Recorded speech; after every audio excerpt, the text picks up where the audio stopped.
Hello everyone and welcome to the ProPokeBowlRando Play-offs for our second eliminations match at the top of the brackets. Technically it is actually the top because top of the bottom four that could get into the playoffs are actually at the top of the bracket, which is kind of weird. We got Chicago Night Owls going up against Hitting Hero. Unfortunately, for some reason, the first match yesterday between the Golden State Gliscors and Kara event is still processing, so I can't download it. I don't know. Sometimes Google Drive is weird, so we will watch that probably Wednesday, because Wednesday is going to be a giant time-wasting day, and it's going to be good. So we're going to start with this one. For those who missed it, Kara event taking the 3-1 over the Golden State Gliscors. We'll show you the matches on Wednesday, but it was a well-fought and a well-earned thing, and Cass will have a chance to take down the Titan in Manny Marshadows. But for now, we got what I think is the more interesting. It's true. We have one of the more interesting sides of the bracket, not just because I think these three are closer in skill than the other side, but I truly believe that if you are a fan of comeback stories, if you are a fan of dreaming and believing that somebody who was never suspected to win can in fact win, you're going to want to take a look at this, because there's some interesting statistics that I found for you guys, some interesting numbers. I'm going to go through it really quickly. No, it lets me download it broken, but last time I did that, it breaks. I don't know why. I actually don't know why. But either way, let's take a look at this. I want to show you some things before we are done here. And this time I'm going to lower the audio so your ears don't die. Nope. That got organized on me. Oh, God. That's the music I want. Thank you. All right. Let's pull this over really quickly. So, Chicago Night Owls, Coma v. Hero. We've talked about these two quite a bit, but in different ways. Obviously, you son of a... That's what I thought. Chicago Night Owls has been in this tournament for years, multiple seasons. It's all been written that Coma has been looking for this Pro Pokeball Championship. I think now for 3 years. I can't remember, but Coma is very much that wild player. For those who played Advanced Wars, he's Flack. For those who play dice games, he's number 7. For those who play just flipping coins, he switches between sides to keep you going, because this man has a very, very wild consistency level that you cannot keep up with. I can't even keep up with it. I just assume at this point this man's win rate is 50%, because I have no choice but to assume this man's win rate is 50%. Despite the fact that he got an 8-6 record in this tournament, he's going up against somebody else who had an 8-6 record. The difference in the points being that Coma earned more points in losses than Hero did, which actually means a lot. But despite all that, we have third versus fourth, which is then going to go up. Whoever wins that goes up against second place. And you might think, well, that would make sense then. You know, third beats fourth, and then second place beats third. Similar to how we're looking at Manny Marshadows and go, well, fifth. Well, first has to beat seventh, right? Or sixth, I guess, in this place because of Ice Cold dropping. But I feel like the skill and the numbers don't really reflect where they are. Thank you for that, Coma. I want to show you some numbers that I took that I was keeping on my side, and I didn't decide to put them up, but I think I should have, because I want to show you some draft changes that have happened over the last 7 weeks of the tournament. In the first 7 weeks, these are the numbers that we had in terms of the number drafted, draft percentage overall compared to all the other generations, as well as the number played. And I want you to specifically take a look at the drafted percentage. A lot of people were playing Gen 6 and 4 and Gen 2, believe it or not. And then comparing that to the played percentage, you see that despite the fact that a lot of it was drafted because, you know, if things ended in 2 games and not 3, some of these games didn't get played. So to actually take a look at the prio and what types of games were being played, the percentage played shows that these matches were in the first 2 matches at least, right? I didn't go that detailed because I'm not a statistician, but I found it very interesting that Gen 5 was there. This is when Ace was in the tournament, and a lot of people were playing Gen 5. Gen 5 being that kind of comfort when metagame was kind of basically accelerating, you know, past, you know, things were being built without team preview now, and even though it doesn't affect randoms, it does affect the way the metagame was going to be developed by Game Freak-ish. Not much. But the important thing to note is a lot of Gen 5, a lot of Gen 6, a lot of Gen 4 were actually being played, and a lot of Gen 2, a lot of Gen 6, and the like were being drafted. As well as the bans. You can't see the bans, but Gen 1 and Gen 8 were tied for the highest bans, and by far, the next one being Gen 7 with 7 bans. We take a look at the current scores here, and you're going to notice a drastic difference in the way that the tournament's meta went. And this might not sound like it matters a lot, but I want to make it make sense for you. First of all, for some reason, my played numbers got super fucked up. I don't know what happened, so we're just going to leave it at that. But take a look at the difference in the percentage drafted. Yes, we are working with a slightly smaller sample size because we only had 7 coaches in the last 7 weeks. But I want you to take a look at Gen 3 and Gen 7. In all of this, there is now for every 5 games drafted by coaches, one of them was desired, not necessarily played, but desired to be Gen 3. And considering that our best players in the league right now in the playoffs that are still alive, Cincy Cascoons, Manny Marshadows, Hitting Hero, these are players that play Gen 3. Hero has no fear. Broken just practices. Manny knows it very, very well. Maybe not as good as his Gen 2, but the ban trend, which means how much percentage it went down in terms of overall bans to that gen versus the first 7 weeks, the ban trend went down and the draft percentage went up, which means that people are playing more Gen 3. Take a look at Gen 1. Gen 1 from week 1 through 7 with 5.8% draft presence, that shot up to 11.6 and 92% less bans. It was banned once. It was banned once from week 8 to week 14. People want to play lower generations. Take a look at Gen 2. Draft percentage is way lower, but the ban stayed the same. People are afraid of Manny Marshadows. People are afraid of playing Gen 2. They are still banning it. I know 6 of, I think those 7 bans are Coma, I want to say. I can't remember if he's been banning a lot of Gen 1 or Gen 2. Probably banning a lot more Gen 2, because I think what ended up happening was you saw Hitting Hero and Manny Marshadows were particularly extremely potent in this generation. It's their favorite generation. They're playing it so much that it's shifting the way that this goes, right? The ban trend is still the same. Gen 2 is still a threat. And then you take a look at Gen 8, and Gen 8 basically shouldn't exist in this, even though it's Game 5 in this particular series.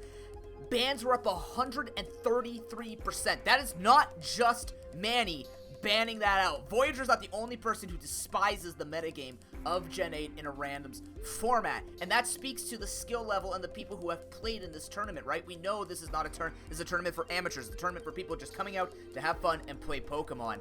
Gen 8 is too new for them. They don't know about it. 16 motherfucking bans, people! There's 7 people in 7 weeks. There's 16 bans somehow. I don't know how that works, but it happened. A lot of people just banned Gen 8. Actually, it technically can't happen. Yeah, but you know what I mean, right? It was up, basically, we had doubled and a third of bans for Gen 8. So what does this mean? In this series, in these playoffs, when you're watching this, pay attention to what people are playing. People are not afraid of Gen 7. 0 bans in the second half because, again, Gen 7 most likely was I can't remember if it was an ace-inish thing, but huge draft presence. A lot of people don't mind playing Gen 7. That seems to be their ceiling, so they're not going to ban out the ceiling when they want to keep it at Gen 7 and below. Gen 8 is not liked. So if you're not banning Gen 8, the chances of people playing it are going to be low, but it also means that people who then decide to practice it are going to be trying to get that upper hand, understanding the metagame, understanding how to D-Max, G-Max better, and the like. Whereas, chances are Gen 3 is not going to get touched. So now you got to choose between lesser of two evils. You could ban Gen 8 because, well, people just like keep banning Gen 8. You can leave it up and then hope that they haven't been practicing it. But you have to be concerned with this. You have to be concerned with these lower numbers, these bans. Gen 5 bans have gone down a bunch, but the draft is not very high. So a lot of people aren't playing Gen 5 like we're expecting. So it's just very interesting to see how this has changed drastically. Not like, because I mean there's not a lot of numbers, but just seeing that basically almost double the pick or draft rate for Gen 3, and then just watching Gen 8 essentially plummet to the ground. People don't want to play Gen 8. This is the coaches coming in. So if you're looking at these to go, well, we have Hero who just rolls the die. If you have,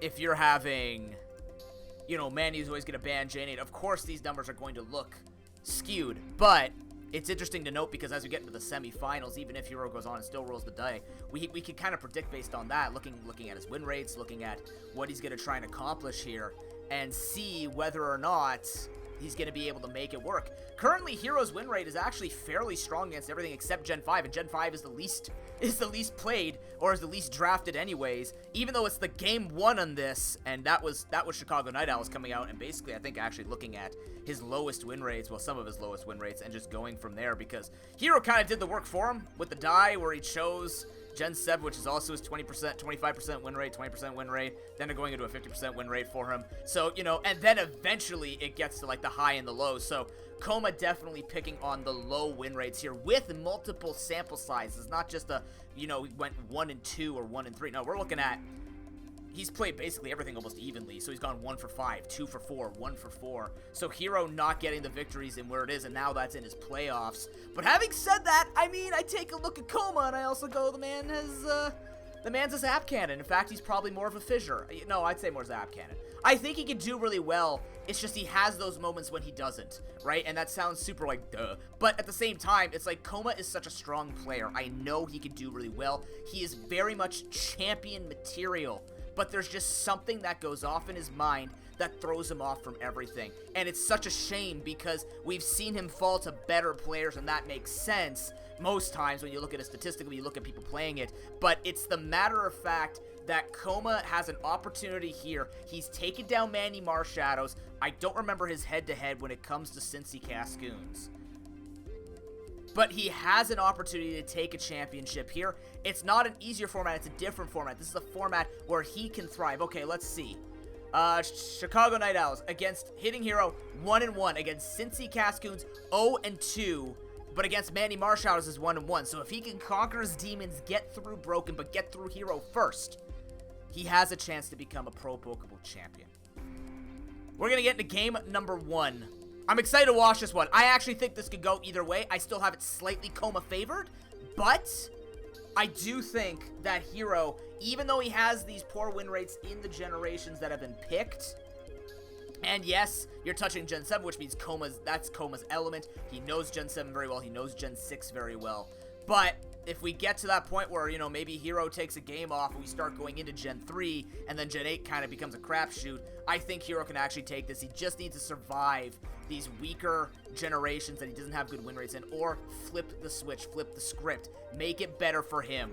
Right? He doesn't have bans in this. He's just been willingly playing it because that's what the die's been telling him. So now we'll see whether or not he can make it work for himself. And for Coma, this is the climb for a man whose story we've been talking about since the days of Ivan Valdez, since the days of Mitchie W, the days where Coma was basically this overshone player who has been trying to make it happen, and now he can start it here in the ProPokeBowlRando Play-offs. Thank you for coming to my statistics talk. Let's get into the game. I'm going to drop it again because it's been gone for quite some time here. Boom, beep, beep. Chat. It's time. I don't know why this isn't showing. Oh, come on. Yeah, this... Okay, see, this retroactively dropped too. That's fun. Oh. There we go. I'm looking forward to this series. I think this top bracket is super fascinating because I believe in Broken, I believe in Coma, and I believe in Hero to take all of it. It is very spooky to think that I have to make a decision between these three. It's not as clear cut. So let's just watch Chicago Night Owls on the close side, Hero on the far side. We didn't see any mulligans yesterday. Let's see if that changes today. For some reason, animations are off. They are ready to go. It's a Magnezone v Poliwrath. Yes, Poliwrath can go for some kind of fighting move, but it's got to get the hell out because that's going to hurt too much as the full switch now comes through. Oh, there are the animations. It's just apparently they're frozen if you quit out of it. Toxic will be dropped by the Magnezone and does unfortunately miss. The balloon is popped by Gastro from the Ice Beam, which makes a lot of sense. You get that thing off its balloon. Now you can start threatening with Earthquake or Earth Power or any type of other Pokemon coming in later. kind of unfortunate that the Toxic didn't miss. That is a big feature. Now the Earthquake is used. Nice switch here by Chicago Night Owls. As Coma did really want that, but he has the Sigilif. It's most likely carrying Psycho Shift, so that should mean he can still get the Toxic on here while maintaining himself with Magic Guard. Of course, Magic Guard protects him from the Toxic damage and keeps him status, so you can't give him any more obnoxious status like a Para or the like. It's very, very safe unless Gastro Acid exists, and guess what? Just because it's in the name doesn't mean Hero has it. Cosmic Power is coming out. It's going for that stored power effectiveness as the Ice Beam does come through. Hero has to be careful because this is stored power. He needs to throw out a Dark type right now because chances are it's Psycho Shift with stored power, Cosmic Power, and Roost. Especially if he starts roosting that,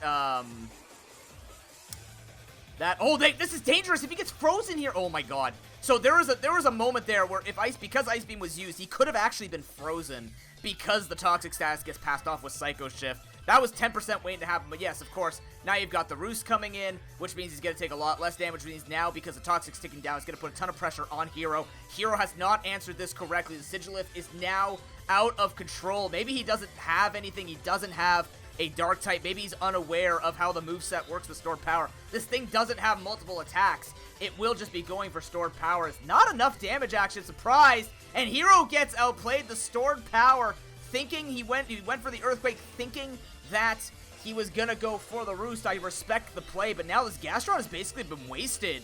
It's been keeping Sigilif down. I guess it's not very healed, so this could be good if he has any type of Revenge Killer. But he's got to have the Revenge Killer that's faster than Sigilif. Sigilif is not the fastest bird in the game. But he did keep the Sigilif down, so if Gastron dies for that cause, then I respect it. Porygon Z, well, it didn't get the download, which means analytic. It might be slower, might be able to go for something like, okay, the Dark Pulse instead of the Thunderbolt, in case he outsped, and he gets the flinch! That's beautiful for Hero. The flinch matters so much there. Sigilif either has to get out or die. If Night Owls has kind of like a Wish Pokemon, they could try and save this for later for more Toxic passing with Psycho Shift, but he might just have to leave it to die here. It's very unfortunate that the flinch does come through. Dark Pulse was the correct call. I didn't think he would be... Oh, adaptability. It's probably adaptability, I guess, not analytic. Even though it's Gen 5. Auto will be coming in, so there it is. There's our Wish Passer. So Sigilif can still be preserved. We can try and pass more status off here. Maybe go for the likes of the Thunder Wave, or just try and get some Wish Pass, try and get something going here. Poliwrath will be sent to this. The Double Edge is just spammed out. Night Owls wants to go on the offensive with this thing. I don't even know what this Pokemon's supposed to be after. It looks like an anthropomorphic thing with a rabbit tail. I don't know. But nonetheless, bulk up coming here from Hero. Hero is not afraid of what Autono can do. Yes, he could do some damage, but he also knows he can tank the Fizz Blitz. He says, show me the size of Tosser. I'm going to start winning. The sub bulk up set as Kricketune can come in. Kricketune does get Perish Song. I fully suspect we're going to see something like that coming out to prevent the Poliwrath from sweeping. Nope, Bug Bite is just going to be used. Gets the lucky crit. I'm not sure if... Yeah, no, crit had to happen for the +2 defense there. So does get the lucky crit, but even then... He's not afraid, right? He can just go for the sub again, say, you're not going to crit me a second time. You can't break through this. He's going to try and keep going for the bulk. The problem is he might not have the speed to sweep it. I would probably start maybe going to +3 and then just see how it plays out from there. Autono won't be able to touch it, but Sigilif is still a threat. You have to outspeed, otherwise that thing's going to start roosting, and you better be able to kill with Waterfall. You're going to start missing out on that. We know that Magnezone was Air Balloon, so chances are this Poliwrath will outspeed very handily. Tightening his focus, actually using a fighting move on a bug type, but it doesn't matter because bugs are squish, and that's a ton of damage coming out there from Hero. And then he does show the Waterfall. I think actually Waterfall would have been a better call there. He could have even gotten the flinch if he didn't get the kill, if not one shot with that Waterfall instead because he's at +2. So maybe Hero forgetting that bugs for some reason do resist fighting because fists can't squish them. They can't find them. But nonetheless, the Sigilif will have to come in. It will outspeed... Oh, yeah, this thing's like base 95 speed. That's right. So Sigilif can go for the Roost, but the problem is I think Waterfall just kills it from here. It's +2, and it's dead. I think Night Owls thought this was a much bulkier bird. The thing that makes it bulky is the fact that it can't be status because of Magic Guard, as well as going for the Cosmic Power. Mandibuzz would have been a better switch in then, because there's a chance that he still had the Wish on the Audino. Brave Bird will come through, but he's going to be taking some recoil. Not a lot, though, as you can see. That That substitute is basically down to 1 HP. He's got to get out, though. He doesn't want to take the Brave Bird here. He knows he can actually do a lot of work with the Poliwrath. He has the Focus Punch and he has the Waterfall. He needs to switch out to keep this thing safe so he can bring back in on the Audino or something like that. Try and get it going. He's going to switch in the Porygon Z. You would think that Brave Bird do a ton of damage, but it is Mandibuzz. Mandibuzz does not invest offensively. So Porygon is actually an okay switch in there. He's not going to be taking nearly as much damage as you would expect. I fully expect a Thunderbolt to drop here, and we're going to see either the Magnezone or something else come in. Ice Beam is actually a better call. Maybe Hero recognizing that the Magnezone could have come in, gets a 10% freeze. But instead, you can para in this, but, you know, the freeze looks a little better as Regirock's going to be taking a couple of Ice Beams and then dropping the Toxic. I'm actually surprised he went for the Toxic there and not something like the Stealth Rock. He knows he has enough time here. That Ice Beam is not doing nearly enough damage from the PZ, So far, 5-4 in favor of Hero. Definitely playing out the Poliwrath, playing the sweep route a little bit better. Hero also managing what has been going on. This is a great switch, and he recognizes Regirock has resisted. It is going to have his stab resisted. He can probably set up that Drain Punch. Doesn't even break through a sub. He might be able to get some work done here. He's actually just going to go straight for the Waterfall and get Toxic. I'm surprised he did not go for the substitute there, knowing he was going to be at least safe. So that's another Pokemon now that was going to be a victory condition, but now has been weakened and won't be able to sweep as much as we thought. Maybe a bit of an oversight there from here. He's actually been bulking up in its face. As the Stealth Rock is used, I have a couple of questions here, because Night Owls knows that they can stay in here a little bit longer. The Toxic is going to mean this thing cannot sweep. Mandibuzz will now be coming in as a sub is now used. So at the very least, despite the fact this Poliwrath's not going to be able to fully sweep, it will be able to go for a +1 Waterfall, or in this case, I would go for a Focus Punch, because it's going to be neutral, it's going to do a ton more damage. And Brave Bird is going to get a little more recoil, not by much, but he is just going to have going for the Waterfall there. There was an opportunity for him to do more damage before his Poliwrath dies, but that was a Pokemon that kind of looked like it was going to be okay to bulk up and be safe, especially if that Toxic wasn't on, and imagine that sub was used instead of the Waterfall. These are the types of things we were talking about, right? They're very close in skill, but still not the most polished yet. It is also early in the morning for Coma. We'll see if it gets anywhere with this. The Ice Beam will kill off the Mandibuzz, though. It's 4-3, and Hero still hasn't shown the rest of his team. So despite the fact that his first 3 Pokemon have basically been run down to their last bit of life, there's still a lot of mystery here for Night Owls, and he's kind of just playing around the fact that he's hoping that the Magnezone, an Audino, and a Regirock will win. You have a special attacker that has a fire move, and this game is basically done. That can take the hits. This should be interesting, but the remainder of Coma's team is incredibly slow. You know, but Reuniclus is slower, but the problem is Reuniclus is really bulky. If this is Magic Guard with Life Orb, you're about to find out, and there it is. Coma actually doing Hero a favor by making sure that no other status can happen. A second Calm Mind will be coming through. Uh-oh. See if we can improve this a little bit for you here. There we go. But the Reuniclus is now safe. He's gonna have to get a bunch of flinches or just a crit, but another crit returned. That is so unfortunate for Hero, though, because if this thing didn't get crit, there's a chance he just took the hits from the Magnezone, and then Audino has to face down 3, the chance of it winning. So that crit really does matter. Now, the other thing that Hero could have done was gone for the recover there, but wanted to go on the offensive. Maybe he was afraid something else was going to be coming in. But nonetheless, it's 2-2. Flareon, well, there I did say a fire move. It will be able to take any hit from Magnezone. HP Ground will not kill off the Flareon, especially since we know this thing is not Life Orb or anything like that, or Troy Specs. It was Air Balloon. Flare Blitz will dumpster this thing. Audino will have to come in to get as much recoil as possible, but the Flame Charge used here from Hero, so now it will be faster. That is a Guts-boosted Flareon all of a sudden. And this damage is about to go a lot higher. Facade comes through, does a ton of damage. Audino is going to have to go for the Wish. It will have Wish Protect. So the nice thing here for Coma is he can stall out Flareon at its own game. It wants to go for the max damage, but as you can see, it's not enough behind the Guts boost with Facade. So Flareon is just losing a lot of HP. He's going to keep going for it, but he's kind of running his head into a wall right now. He's not going to succeed. Coma can just sit here unless Hero doesn't have anything in the back to manage this. Okay, he's got Rest. That is interesting. Is that Rest Talk Flame Charge Facade? I like that because Facade, I believe, doesn't get the booster sleep. I've always asked this. I've always been curious about this. We're gonna see him go for the Double Edge. I'm kind of surprised he would. I guess he's just trying to put the pressure down. We know we can't go for any more healing.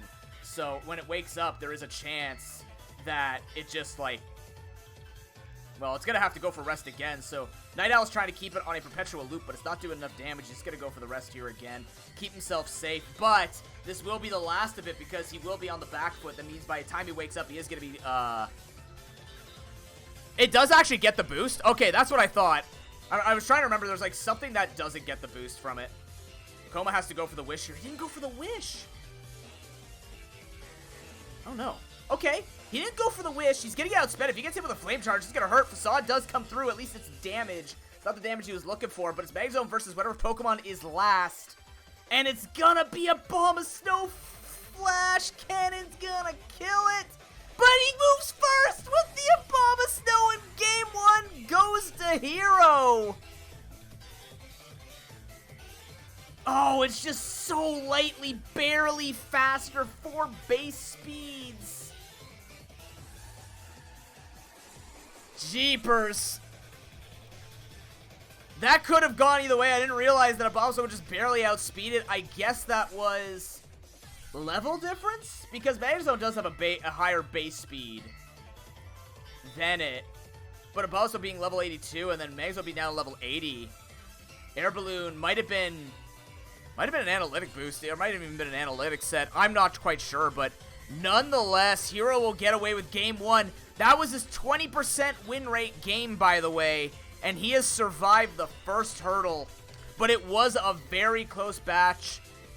Very close match. Oh my lord. Hold on. Computer still doesn't like recording and streaming at the same time. We're getting there. The scene will change eventually. The scene will change eventually. You'll see it. When it shows up, you're gonna be happy to see me. Maybe. if my computer, you know what? My computer's just given up. Here we go. But yeah, no, played out very well. Koma recognizing when you go with the Sigilif, seeing that there was no answer, playing it out well with the Audino there, trying to do as much stalling as possible. Hero in the back, though, just making... There's so much power in being able to protect the information so that Koma doesn't know plays it. Koma had a super slow team, by the way. So it was kind of surprising that he actually kept that. That is kind of risky, but maybe thinking just off the fact that I don't want to use my mulligan that early. It is a best of 5 mulligan usage. Is so much harder to think about. But it's like, well, I can make this work. These guys are kind of strong, and I have a fairly bulky team. My win rate is way higher than Hero's. Maybe I make it work. But that team was very risky because Hero just ended up with Pokemon that could try and sweep with a little bit of speed and putting that speed to good use. So far, Hero up 1-0. We're going to be heading into Gen 7, though. The first hurdle is gone. The second one, Hero's got to make sure he keeps that momentum. Game number 2. That is a very interesting start. Again, it's hard to call when you want to mulligan to these types of best of 5s. We haven't seen it. We haven't seen any yet. This is the first tournament while we're running the mulligans with the random format as well. So we'll see when people have to really value and go for it. I think when you're in a 1-0 situation, you're going to be feeling as safe as possible. Ledian is a very interesting choice coming out from Hero, considering Gallade will literally take the Ladybug by the head, suplex it, rip all 4 legs off, and, well, all 4 arms out, and legs, and then use its body as a mug for its Morning Joe. The Reflect comes through, though. That Light Clay is gone, but the Reflect is still up for 8 turns. I believe that's how that works, because it was set up with the 8 turns in mind. So Ledian will actually get some value. But Barrel does show up and gets Toxic. That's the best it's going to go here for Hero, considering he needs to do something like that. He's just going to set up the second screen as the Swords Dance does come through. You got to be careful, because this thing's simple. All stat boosts are doubled, but also stat lowers are doubled. So the Barrel's just going to jump up immediately to +4 attack. Blaziken comes in. Guess what? Even behind the screens, it is dead. That is a Life Orb +4 Beaver. And if you've never been to Canada, you have no idea. Beavers don't care about your chickens. They will eat them. They will kill them. That is not going to work. And that was a huge Pokemon for Hero to try and get out, but he just lets it die. Steelix had to come in. Yes, Aqua Jet or Waterfall could fall through from the Barrel. That's a huge sweeping Pokemon. That could be... Oh, Liquidation exists. That's true. It's Gen 7. Defense drop. He's gonna just have to go for the kill here. Rock Slide is the use, but he doesn't go for the Earthquake, which is surprising. Yes, he gets the kill with the Toxic, but Earthquake is safe, does more damage too because it stabs. Steelix is ground steel. Blastoise comes in. The Mega exists. And it's again, you're going to look at that Blaziken. If Blaziken mattered, it was just kind of sent in to die. The Kingler, though, shout out to the Golden State Glide scores. The Scald will come through. A burn here would be terrible for Kingler as it is a physical attacker. But as you can see, that light screen has lasted for the 8 turns because it was set up before the light clay was knocked off. Now we're going to get a Kingler going in. We want to see if Kingler can crack the shell. It won't be able to until it gets to like +4. And by then, at least it's toxic, so it can't be burned. So if Hero gets any damage down, even if he trades 1 for 1 here, he can feel as safe as he wants to. But unfortunately, Roar is on that Blastoise. The screens are gone, and now you're staring down Perugly. Perugly's got Fake Out, it's got Return, it's just going to try and do as much damage as possible. That's a ton of damage from the Life Orb here, as the Scald's going to come in and try and neutralize it completely. Doesn't get it. 2 Scalds so far, not burning.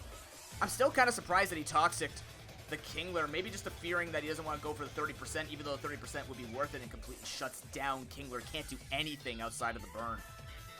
But Hero just dropping into the Pokemon here, trying to get as much damage down on the Blastoise as possible. I can tell you right now, Return from Kingler is not going to kill Blastoise. Stab, Return, plus Life Orb will do more than this Kingler just using Return at base.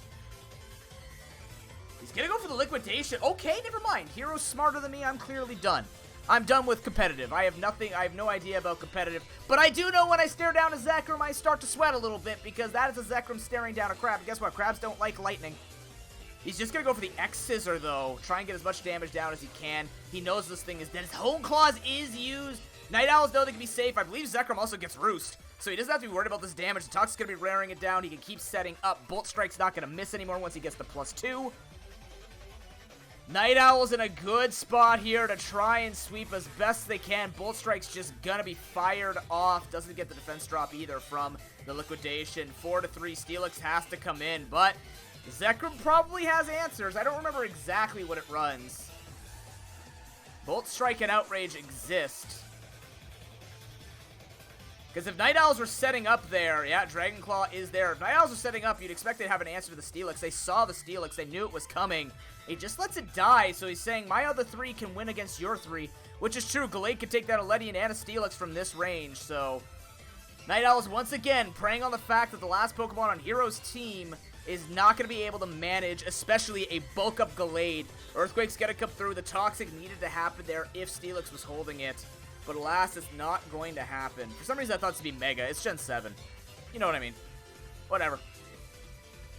You have to imagine Drain Punch is on this Gallade as well, so any damage that Hero tries to do with attacks, he's just going to heal off, even just a little bit, right? Steelix doesn't have the most HP, but it's going to be more than enough. He actually ends up going for the knockoff? Okay. Interesting choice, actually, to go for the knockoff. Because now he heals a bunch less from the Drain Punch. Even if he went for 2 Drain Punches, he would heal more. So, kind of a null and void point there. If he has Ice Punch, he's going to want to go for it against the Ledian. Otherwise, Ledian's going to set up another Reflect, and then whatever Pokemon is last year, he's going to have going for the Roost. He outspeeds. I didn't even notice that. I forgot. He goes for the knockoff. Here's the thing, though. That's not enough damage to threaten a one-shot, so you can just Roost it off. Says, hey, remember what you did this with your Audino against my Flareon? Now your Gallades gets up a little bit, and Koba actually ends up going for a Bulk Up. But now you can just go for a Reflect. Yeah, he just gets the Reflect off. He says, I'll take a Drain Punch, but that's not going to be enough. The Toxic's going to tick down. Coma flopping on the decision-making. Okay, Pidgeot does exist, though, which means it is going to be able to go for the Mega. There's the reason why it wasn't Mega, because Blastoise is not the Mega. Mega Pidgeot does exist, and Toxicroak, the unfortunate final Pokemon here for Hero. That's a bit of rando coming out, and that's going to be Game 2 going over to the Chicago Night Owls.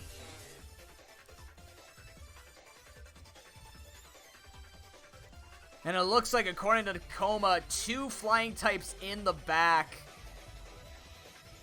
But you know what's the sad part? Yeah, we can say, yes, it's kind of unfortunate. Yes, it's a little sad. It's a little it's really unfortunate they had flying types in the back. But Blaziken was definitely Mega, has speed boost, because it has to, and could have been an answer there, could have outsped could have tried to take things out. If the Blaziken was still alive, this game would have been completely different. But unfortunately, that's not what we're dealing with here. Coma throwing away that win condition, essentially thinking that he was going to be safe. Yeah, he goes, yeah, no problem. Oh my, am I just like, my frames are dying. Oh well. But yeah, it's just a matter of, you know, Hero losing a win condition so early. And that stings to watch, but we expect that for both players, kind of, right? It's kind of, again, that, you know, inexperience, but also the flip-flop. You saw what happened there at the end. You know, Coma just kind of threw away going, okay, well, I could waste this time, despite the fact that it's not really wasting that much time, because he could have just punched. Galay could have did more damage, but it didn't matter in the end because he had the Pidgeot. I think we have to really look at that Blaziken and identify what happened there was kind of disastrous there for Hero. But nonetheless, it's still a series. We have at least 2 more games to play out, so they have a chance to make this better and continue to look better and better with every single match. Gen 6 is next. Chicago Night Owls and Hero 1 apiece. We got Megas in Gen 6. We have Megas in Gen 7. We have Megas in Gen 6 too. So far, no mulligan exercised. But admittedly, both, I mean, other than Game 1, both teams have been seen to be kind of like manageable. And Chicago Night Owls are opting for a mulligan. That's interesting because that is very interesting to me because that's an Uxie in the front. So that's kind of like, that's kind of super unfortunate that that's being mulligan, so. Consider turning down video settings, encoding overload. Oh no. Oh no. But yeah. Gonna be dropping that first mulligan of the playoffs. That's kind of a big deal, right? Now he's got to play it out. Luckily, this is still Coma's element, but when we get to that Gen 3, especially if we get to that Gen 8, you know, these mulligans could be quite powerful. And you're already going to see here from the... Once I switch it back over, you're already going to see from this, you know, Night Owls are kind of in a back foot, especially right from the beginning. This is the risk that you take when you mulligan. I'm not quite sure what Coma's team was, but now he's staring out Clawitzer against the Heatmore. Yes, Heatmore is Giga Drain, but Clawitzer has an enormous hand that is ready to blow a pulse in your face. And guess what? Heatmore won't live. This is like Assault Vest, max HP, max special defense. Maractus. Oh, that's a beautiful move from Hero. He knows he's gonna switch. That's the aggression I like to see in my rando battles. Immediately go for the thing. It's like, what are you gonna answer with? Get the cactus out of here. I see Hero's been watching my old competitive videos of saying never play on the turn 1 unless it's a setup or like a hazard setup or a sweeping setup. If you're gonna set up, you gotta set up. It's gotta make sense. Now Heatmore should outspeed though and kill off the Clawitzer at the very least. It will be a 1-for-1, and Heatmore will be preserved. At least Heatmore has the chance to have things like Sucker Punch and the like. So Giga Drain will come through. Azelf is not the bulkiest Pokemon. It is an offensive Pokemon. It's always built offensively as a Suicide Lead, or just like that Explosion poke. In Gen 6, I don't remember what it exactly ran. Psyshock does an okay amount of damage, but Knockoff is going to kill it off, so Heatmore actually getting some good value here with that Life Orb. It is Knockoff and not Sucker Punch, so. I think it was Gen 7 when they nerfed Sucker Punch, right? Not Gen 6? It should still be good in Gen 6. The details all meld together, chat. Slurpuff, though. Okay, so Slurpuff's going to try and sit up here. Now, the problem is, if you're going to do this, because Knockoff exists and you want the Unburden boost, you have to go for the Belly Drum. So if Hero's playing around the Belly Drum and he wants to set it off so he doesn't have his thing knocked off, it can be still Unburden. But if Night Owl sees that coming and says, well, if I just go for Fire Blast, aha! So Hero is playing around. He's saying, you're going to knock it off and you're going to give me my Unburden anyways. There goes the Citrus Berry. Heatmore even dies. So now Slurpuff has double the speed, but Lucario will be a good answer. Problem is, Lucario's going to have to take a play rough here, unless Hero is deciding to squander the Unburden opportunity. Maybe Heroes, or maybe Night Owls are playing off it. Coma saying, well, I can still do this. Bullet Punch comes through. It's not going to get the kill. Here comes the Drain Punch. I forgot Drain Punch is on this thing's moveset, too. Yeah, he's just going to do a good amount of damage, or he's going to be outspeeding because Chicago Night Owls are probably going for a Swords Dance, and now that Swords Dance plus Bullet Punch will be able to manage the Slurpuff, but at what cost? Mega Lucario brought down to the point where it could die to its own Vacuum Wave or Mach Punch. The plot thickens. It's going to matter on what Pokemon come in, because Lucario can have, in fact, will have Drain Punch. So anything that it can punch and outspeed, it's going to heal up a lot, especially at +2. So you need a Ghost type. You need something to manage this Lucario. Jealous It would be perfect right now. That's his Zebstrika. That's going to at least make sure if this thing is Scarfed, it's going to go for the Overheat. Or if it lives the +2 Drain Punch, Overheat will kill it off. So Hero playing around this correctly, trying to get the answers, trying to bring it down. The Bullet Punch is going to be opted for. Maybe Koma just thinking, well, he's going to go for the Overheat, expecting me to go for the likes of the Drain Punch, or maybe he expects it to be Scarf because he knows Zebstrika is slower. So either way, he's going to be at -2 special attack, which means that something else could switch in. Now, X-Control is not my idea of what could switch in, because if you're expecting this thing to be Scarfed, did it actually outspeed? Oh, never mind, it does outspeed. What the hell? Wow, Zebstrika is super... Oh, it's level 88, that's why. Never mind, it was going to outspeed no matter what, so Bullet Punch is the only thing you're going to do. So he is playing around the fact that it's going to be -2 special attack.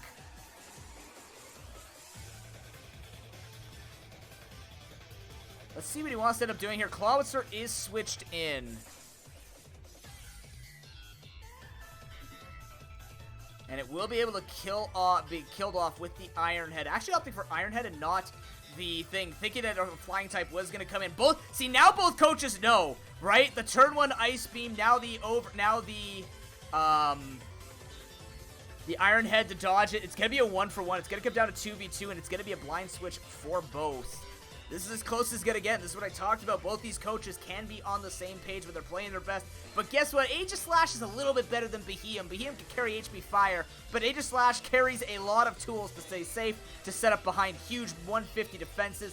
It's going to go immediately on the offense, though, with the Shadow Ball. It's not going to kill the Beheeyem. It might get blasted. It's going to take a Thunderbolt. It's dead. That is definitely analytic. But it goes down to the 1v1. It's a Beedrill versus a Golurk. Golurk has Stone Edge and Beedrill has nothing to kill. Oh no, it's gonna be Mega Beedrill, but it can't kill off a Golurk, and Golurk's carrying a Rock move. It's gonna be No Guard too. To boot, the knockoff does a lot of damage, but it's not nearly enough. As the Earthquake is used, but he barely misses the kill. He doesn't have the Rock move. Hero wins it at the very end, 4%. And is 1 away for the semifinals versus the Cincy Cascoons. I take it back. Golurk doesn't have the answer. Wow.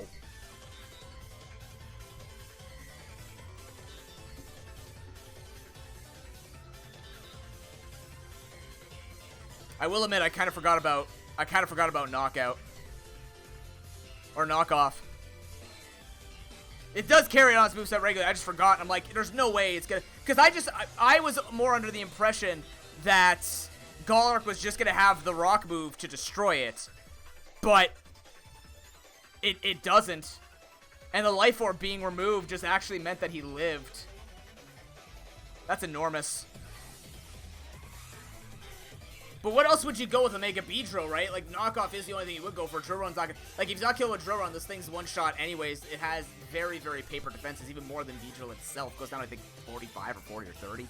It gets really, really poor defenses. So the fact that it barely lives, that's the rando reduce or moving shifting the levels around, but also just had to go for the stab Earthquake, I guess. Doesn't Golurk get Stone Edge? Doesn't that go really well with it? I actually don't remember if it gets a Rock move now.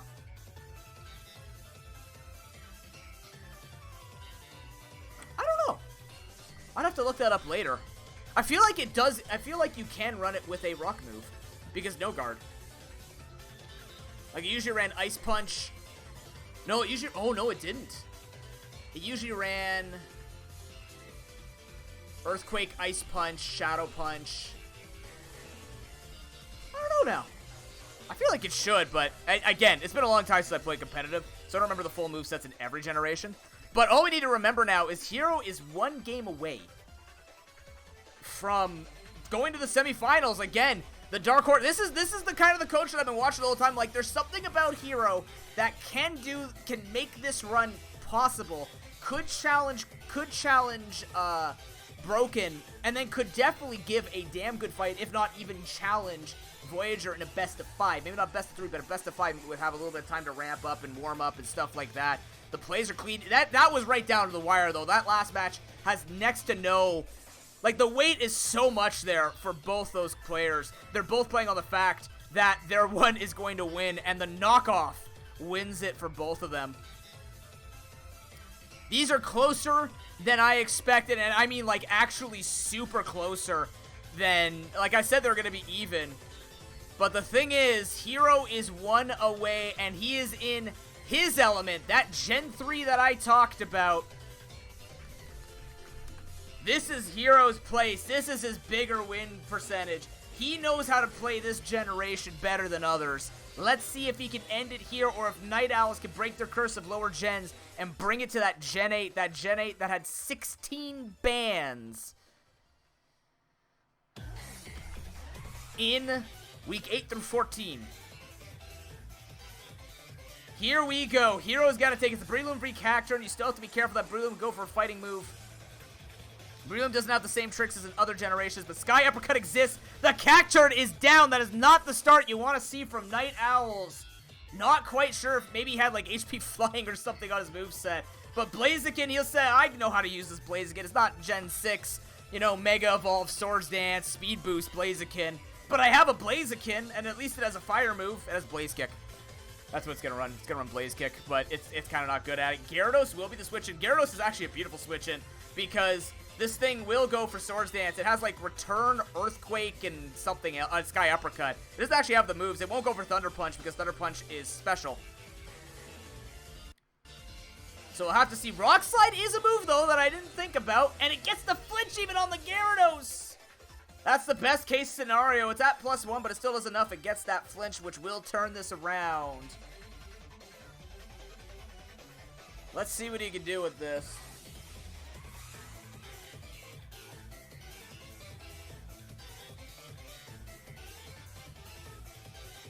We'll be able to take it out. Won't miss. Gyarados is down. So evening it out. The nice thing is Blaziken's still a fast Pokemon. Still has Swords Dance. Can set up any wall. It can set up any walls. It's not the bulkiest, but it's still gonna be okay to make it work. So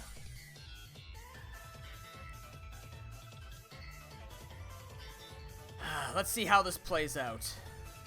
Metacham is happening. Okay, so Metacham will be able to take the hits from the Blaziken. Let's just see like an HP Ghost.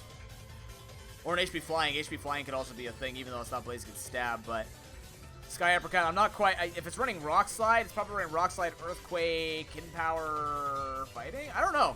I actually really don't know. No, if it's running Sky Uppercut, it won't run HP Fighting. I honestly couldn't tell you what the moveset is. So if Hero's making a good play, he's making a good play. I don't quite know. Night Owl's currently thinking about what they're doing, which means it's not just an instant HP Ghost Click. It's just to be going for the Rock Slide again, trying to get some flinches, seeing that he can't do much here. Shadow Ball will come through. You gotta remember, Shadow Ball is physical in Gen 3, and on top of that, Metacham has huge power, which means it boosts that power. Sky Uppercut is the choice, which means he doesn't have the type advantage. But so far with that Spadef drop, it's not mattering much, because again, it's a physical attack, because Shadow Ball sucks until Gen 4. But it is gonna be able to speed tie, take out the Blaziken. 5-4 here for Hero, but Fearo's a good answer. Drill Peck will dumpster the Metacham from this range. And will dumpster the Breloom, so Hero will have to show another card in his hand to keep his hopes of lives of going to the semifinals.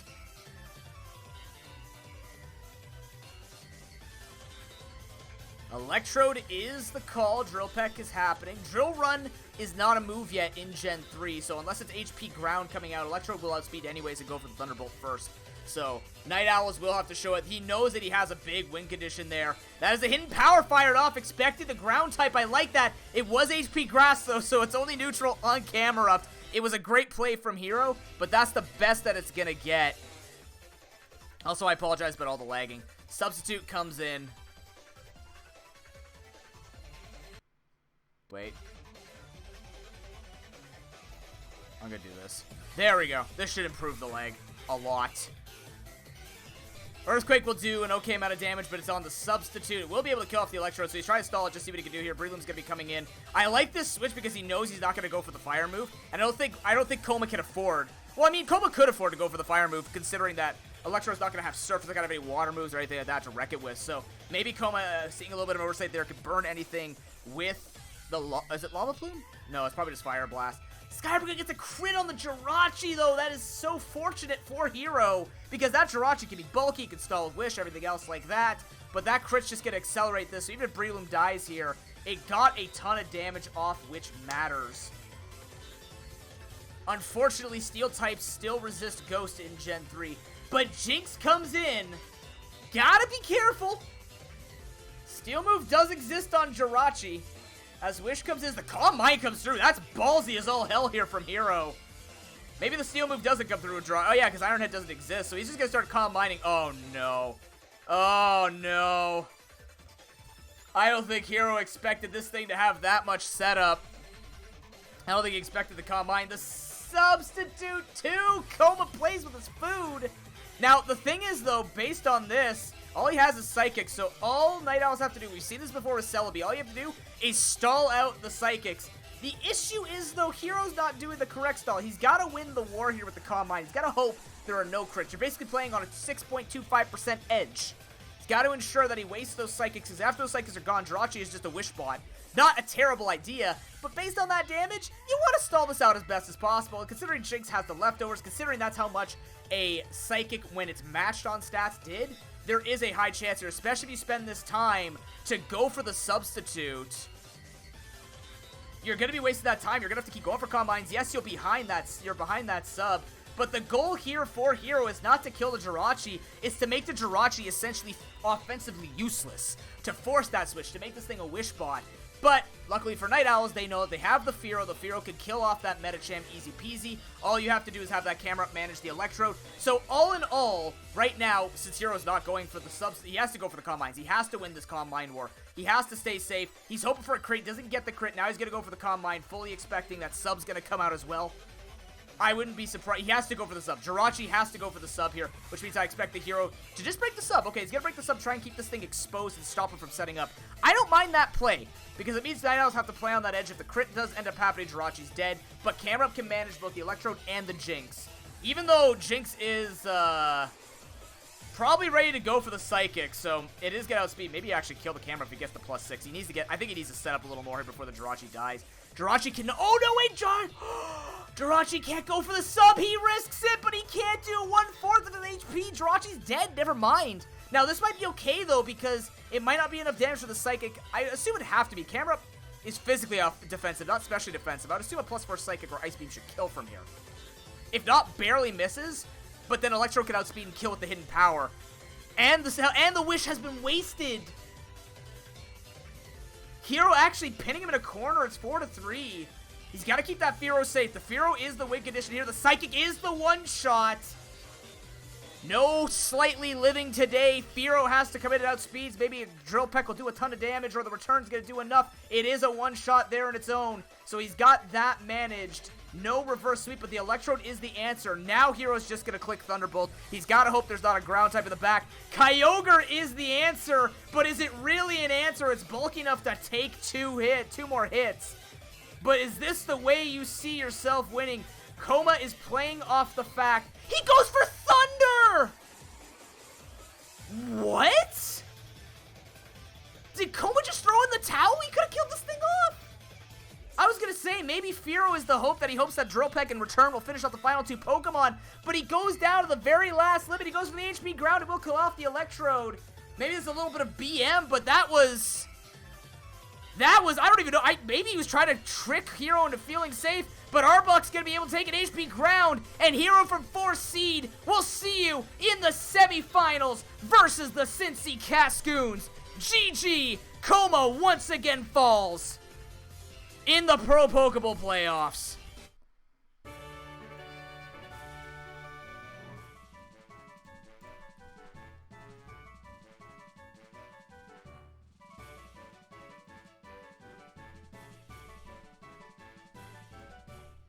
What a series out of Hero, a statement.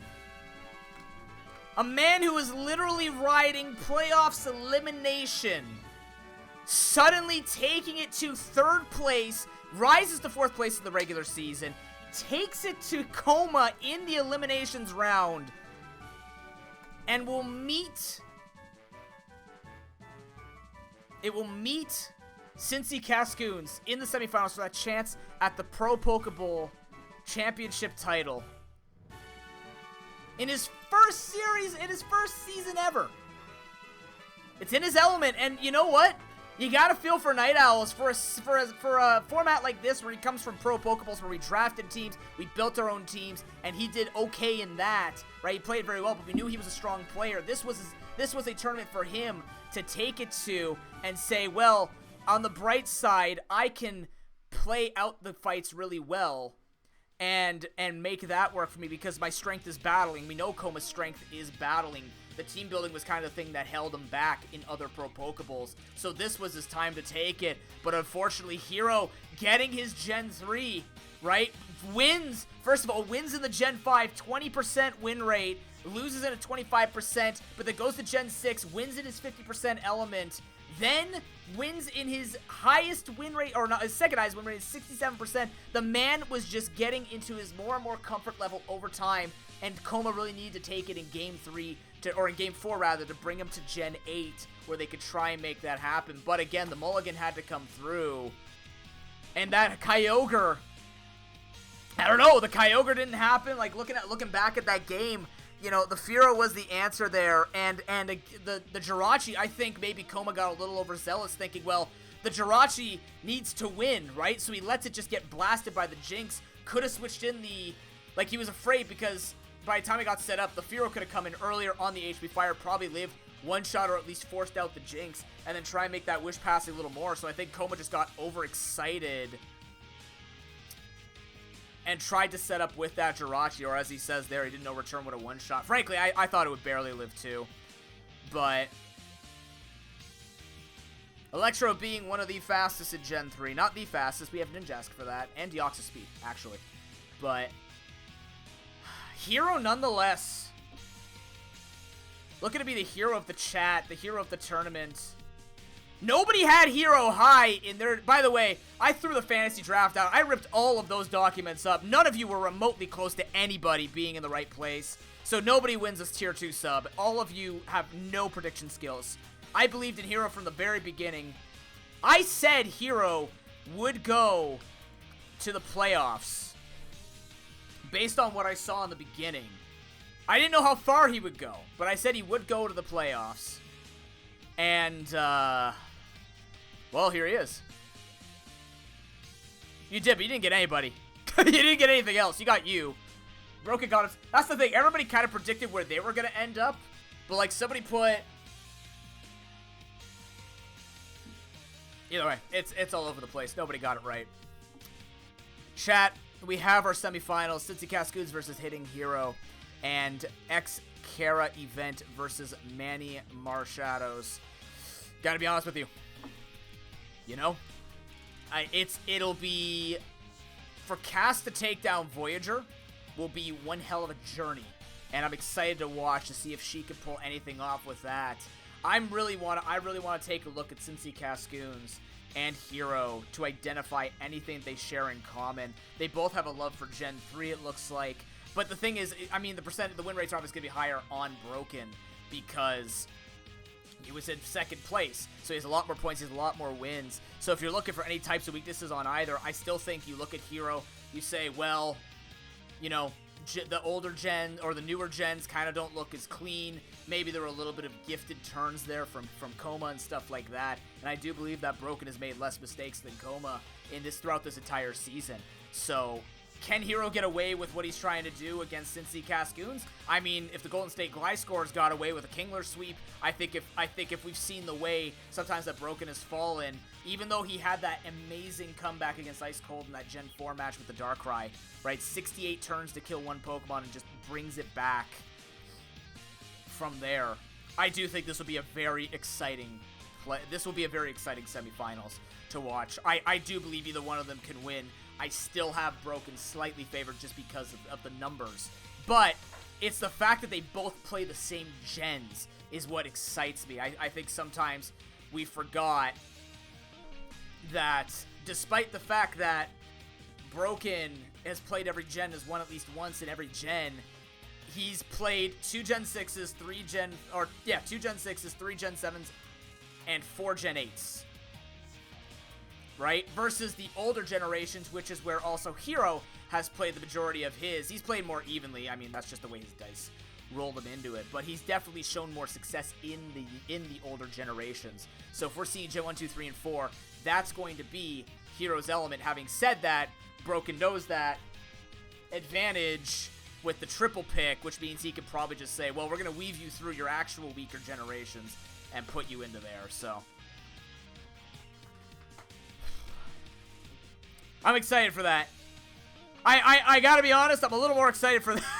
I think it's just because out of sheer numbers and out of sheer chances of things being closer, the Manny Marshadows Kara event, I can't say it's close, right? That'd be lying. That'd be looking at statistics and saying, you know, 7th versus 1st place, someone who's been in 1st place the entire time, someone who's fallen to essentially last place, right? Like numbers-wise, I can't just say Kara's got a good shot, but it doesn't mean that Kara can't be gifted some things for Pokemon Showdown. Think back to week 14. Sorry, Broken.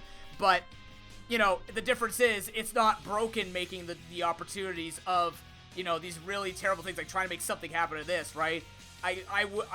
This would be a very big, like, probably the biggest upset ever in Pro Pokeball if Kara beats Manny. Do I believe in her? Yes. Am I a man of science? Also yes. Am I a man of statistics and probability? Yes. Yes. Broken was first, but I'm saying for somebody who never dropped from 1st place, which was you never dropped from 1st place. You have a clean plate of firsts. Broken held... Actually, no, Broken lost his 1st week. He didn't get 1st place until 5th week. He actually had to climb his way back up because he lost it his 1st week. And then won, and then dropped the 2nd because he fought you, and then he stayed in 2nd place all the way through. So, or at least took 1 point for his, what'd you go, 12 and 2? So many numbers. He went 11 and 3. So at least in his 3 losses, he took 1 point probably. It's gotta be, right? Otherwise he wouldn't have maintained 20 points. Yeah, so. Yeah.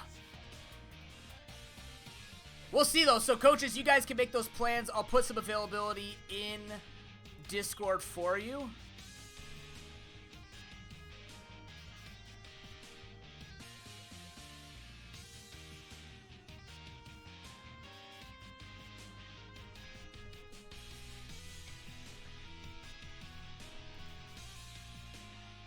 What now? What the hell's happening? Okay.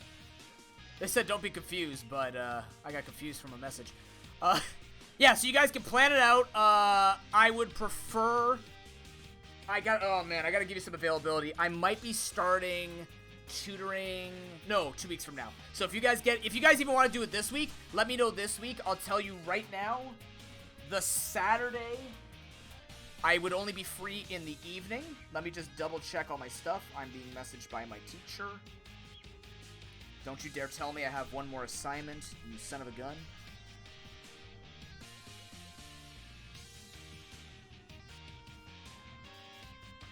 Okay.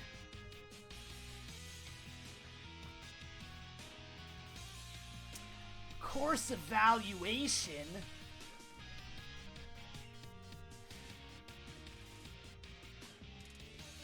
Oh, cool. I'll have an opportunity to say how I met 70 people online and tell them that I love this course.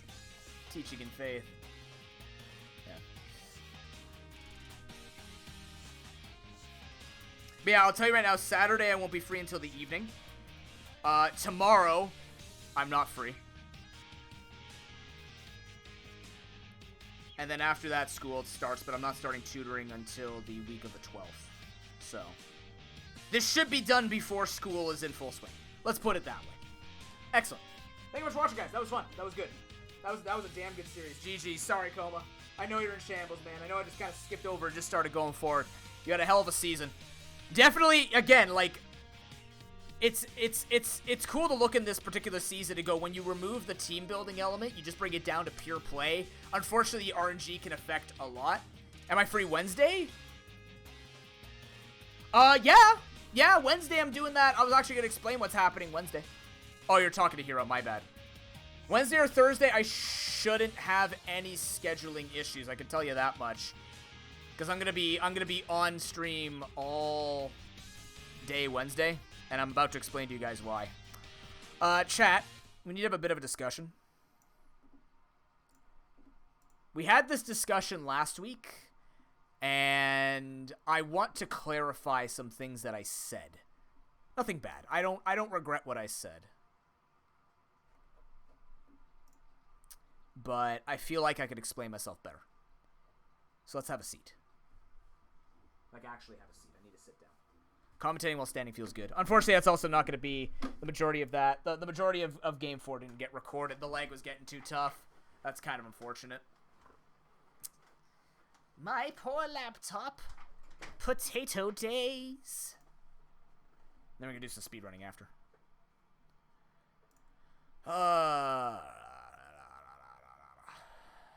Where am I here?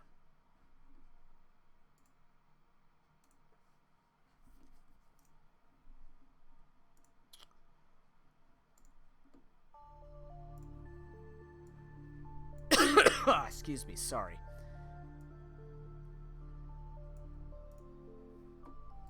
Look out, he's got a cough.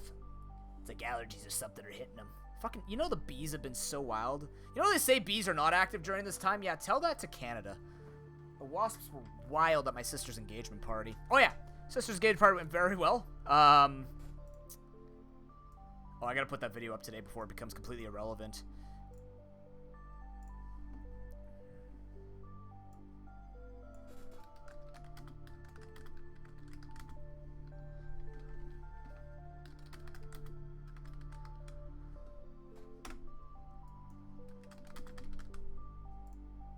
Sorry, just give me a moment here, guys.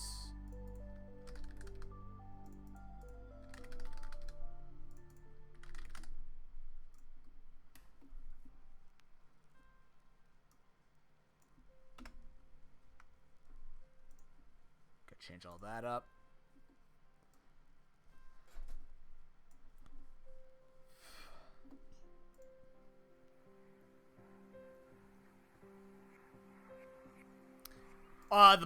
The eliminations round thing. So that video project I was talking to you about broken. We probably can't use playoffs. I don't think I can record anymore. I think my laptop's had enough, which is fine. We'll make it work, or we'll try and figure it out. We'll pull it off the best that we can. Go from there.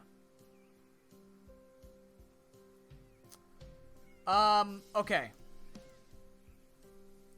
Just give me a moment here. I have a billion things open at the moment.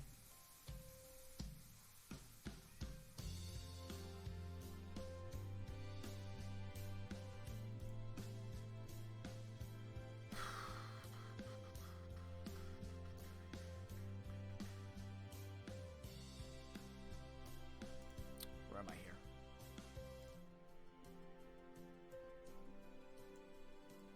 Okay. So we're not done after this, by the way. We're going to do some speed running. Taking the VODs? Oh, you know what? That's actually not a half bad idea, Broke. I should have just did that from the beginning. I was just... What about Discord? Discord didn't lag that much. We got some good footage off of Marie and Cass yesterday. Okay, we could do that. Maybe let's do that then. So, chat, I don't know if you pay attention to Twitter. You probably don't because you're not following me. I'm kidding. I don't shame on purpose. It's just funny. And they go like, "You can grow on Twitter." Yeah, but I hate Twitter. And it shows. Not terribly? Yeah, I lowered the quality, that's why. I had to lower the quality and I couldn't put it on preview. You guys had to watch. So, just to talk to you really quickly about this. Well, not really quickly. We need to make something clear. So last week I talked about the day off Twitch movement, and I gave some of my opinions before I became a little more informed. Not saying that what I said was offensive or I take back anything that I said. Obviously, there's going to always be those people who... Also, Epic Fail, good to see you, man. Sorry, I didn't mean to ignore you before. Good morning. Thank you much for that, host, probably. I still haven't downloaded the thing. I've been tired, okay? But...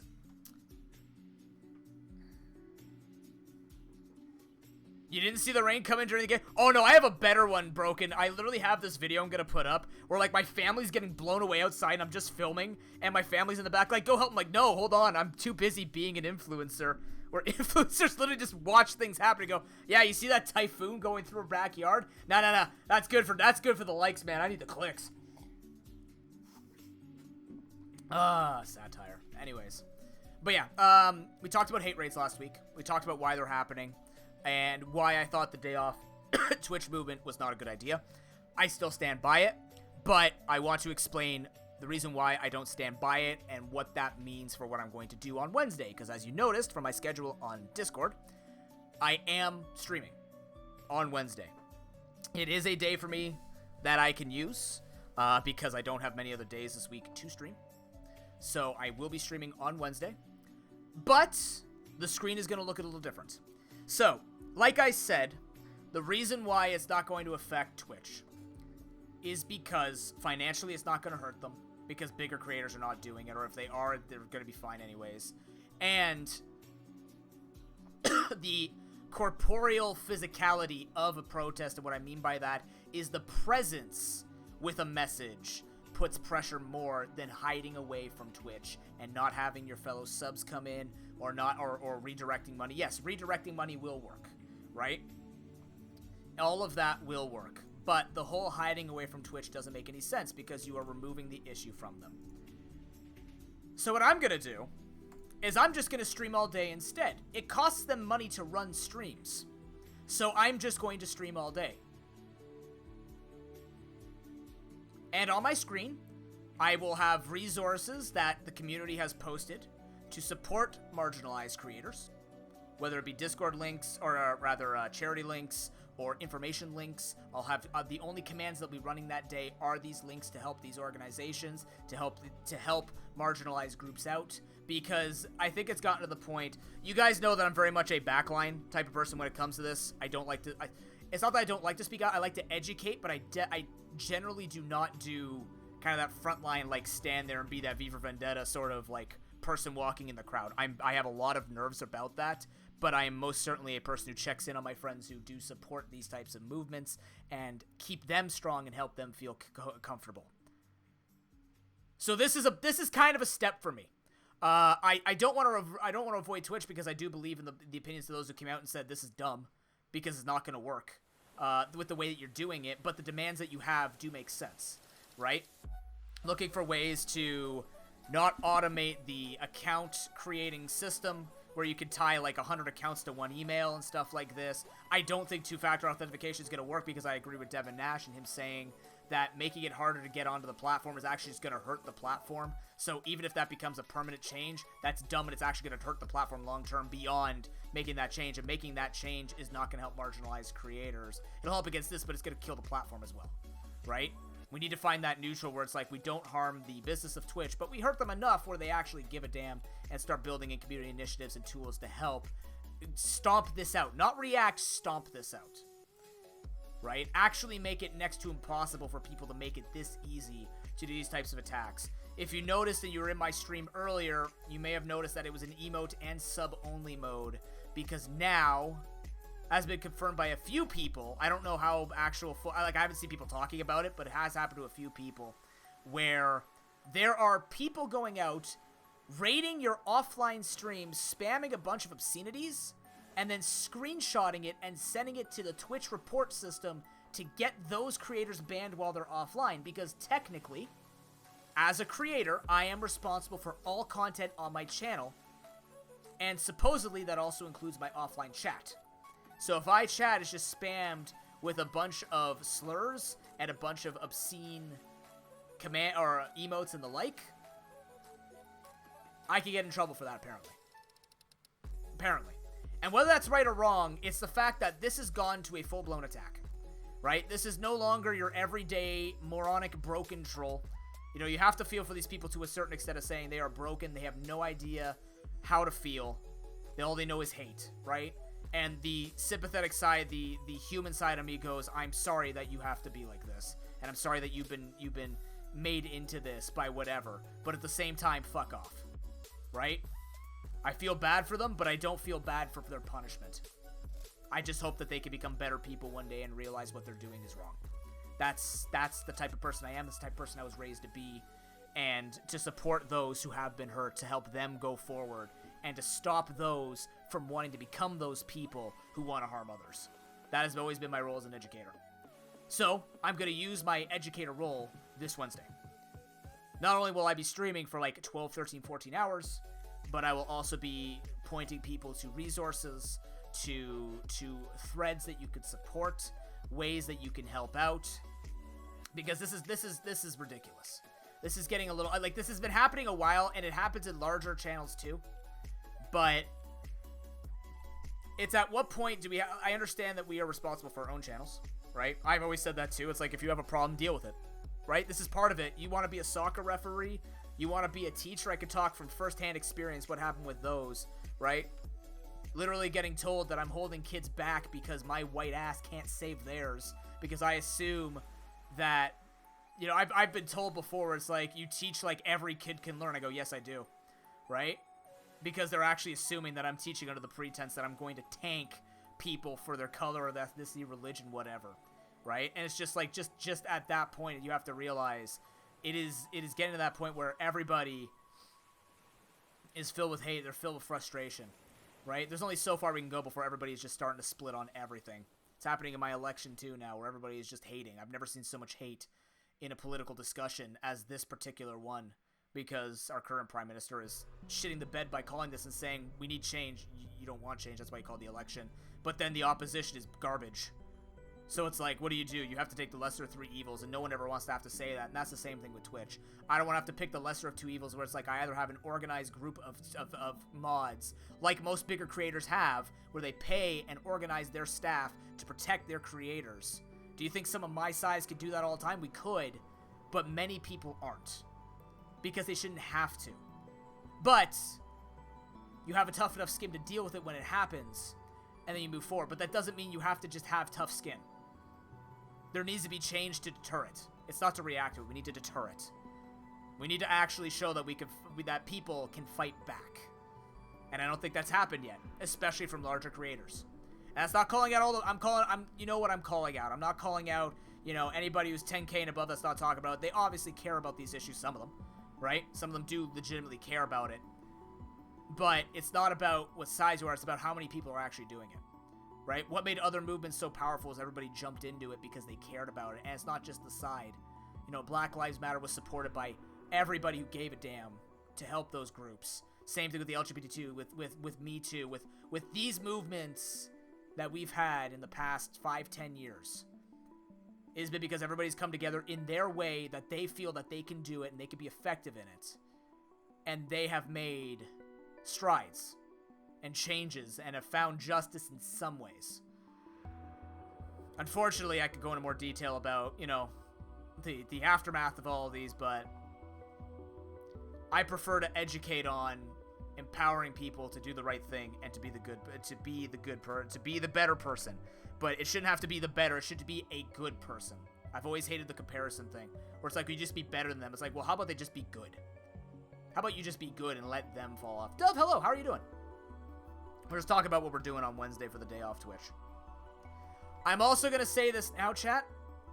If you could be united with me on Wednesday. September does not start until September 7th, or 2nd.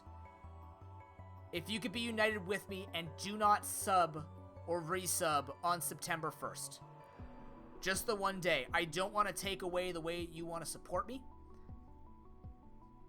But I want to do our part in wasting the most amount of financial resources we can, even if it's a tickle, on like the farthest reaches of the big toe of Twitch. I'm not going to tell you to spend your money. I'm not going to tell you how to spend your pleasure. If you could do this for me and save your subs for past September 1st, But I'm also going to tell you that September this year is going to be enhanced. Because I don't know why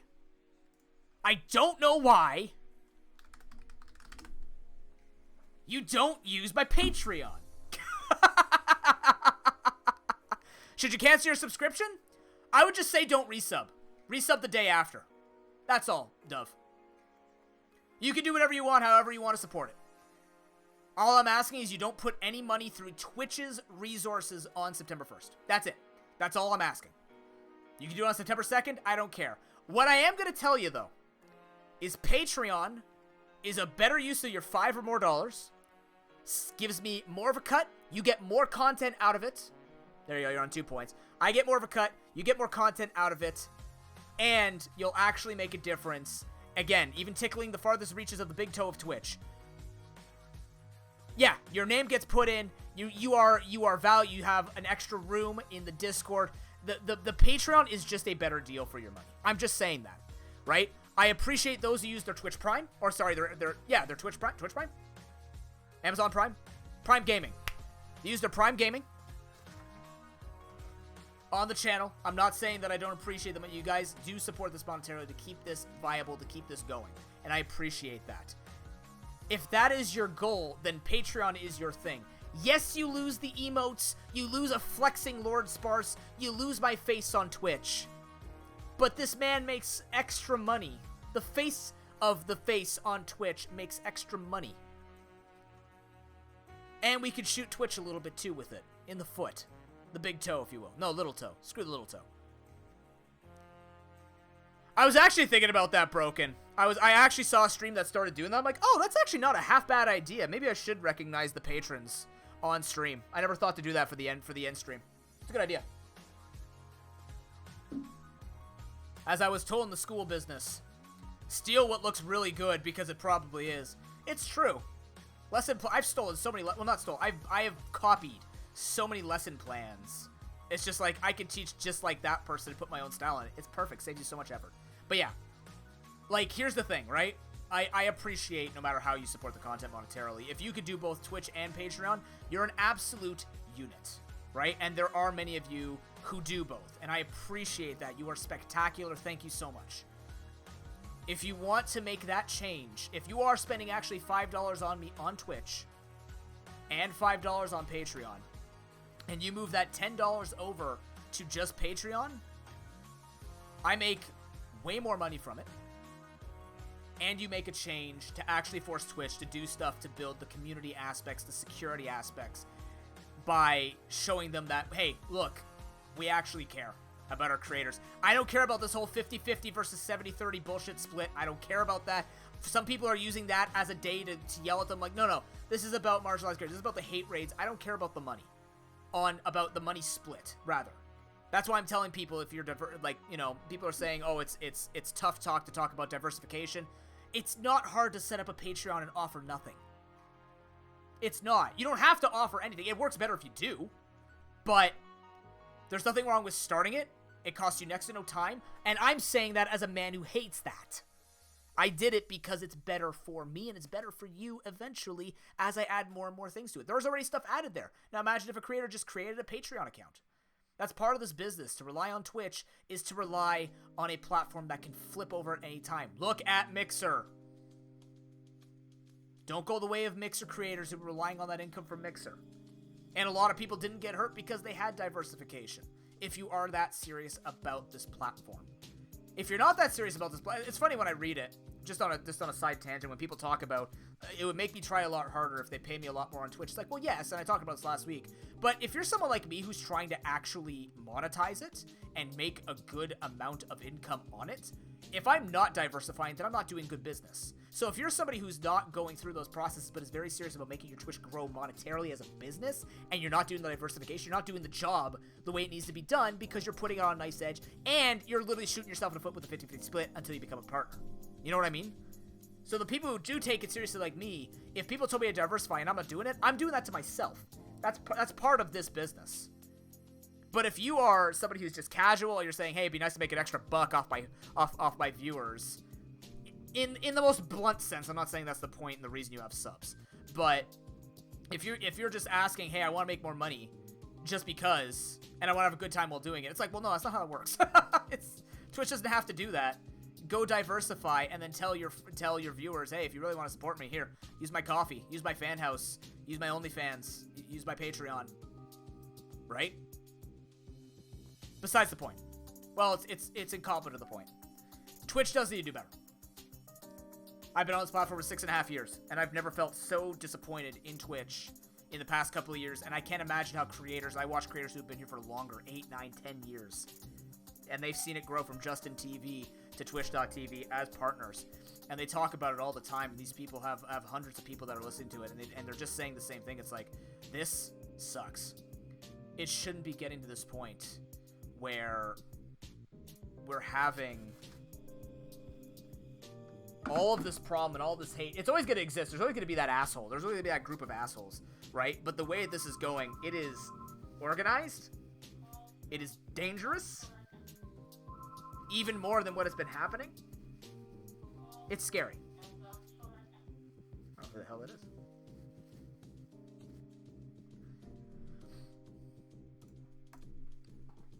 And this is not bandwagoning. This is me being frustrated at the situation. I think I have been slightly activated by the fact that I'm looking at my current politics. I'm looking at just the state of Twitch, and I'm looking at my friends, and I'm looking at everybody and going, this is ridiculous. You know, this is scary how far this has fallen, how far this has gotten. And it's making things very, very uncomfortable for a lot of people. And I can't imagine how those people can be. I can imagine, but I'll never understand.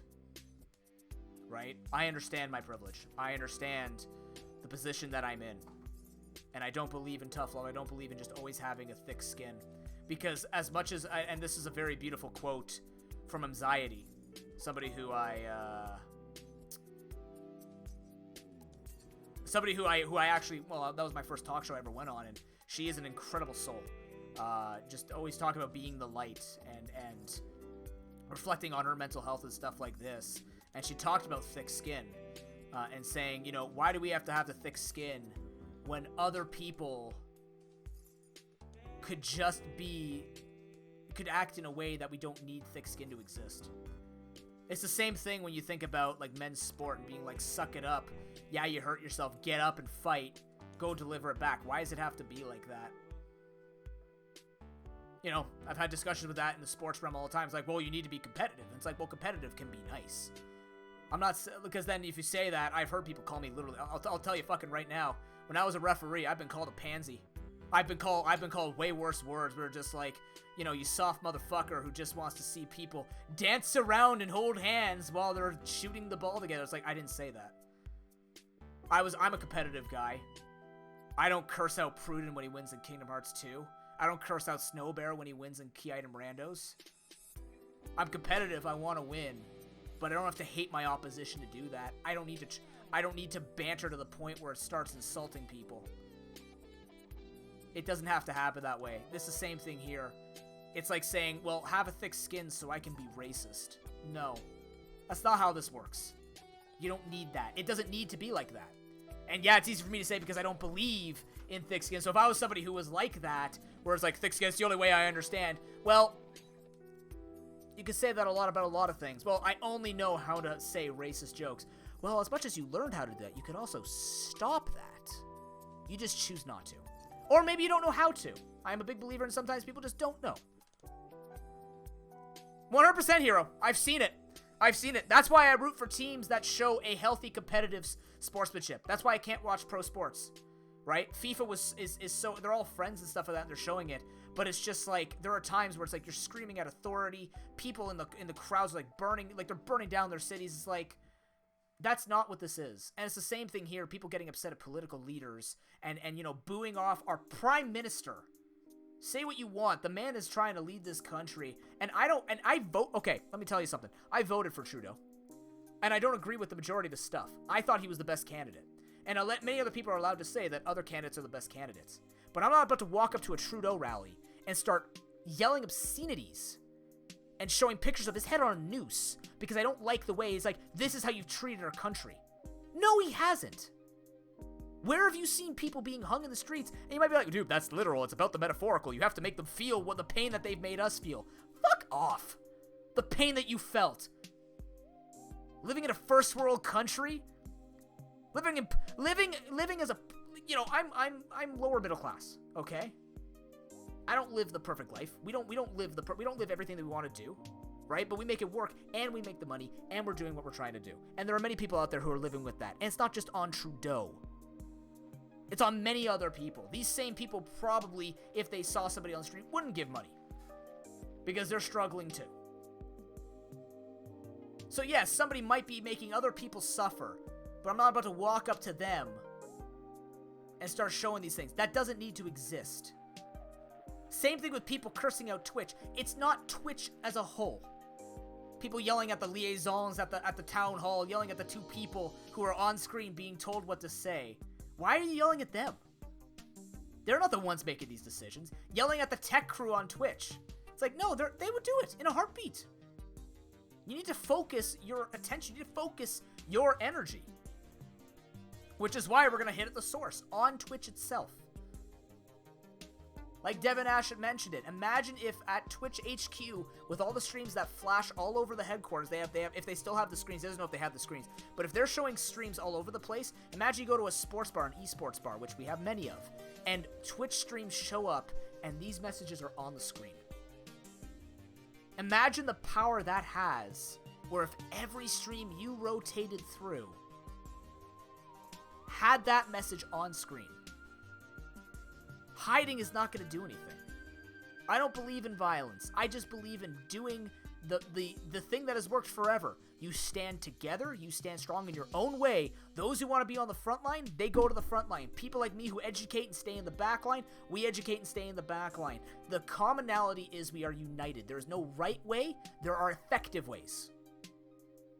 Because you're already in the right if you're in my community where we respect everybody for every background, every identity.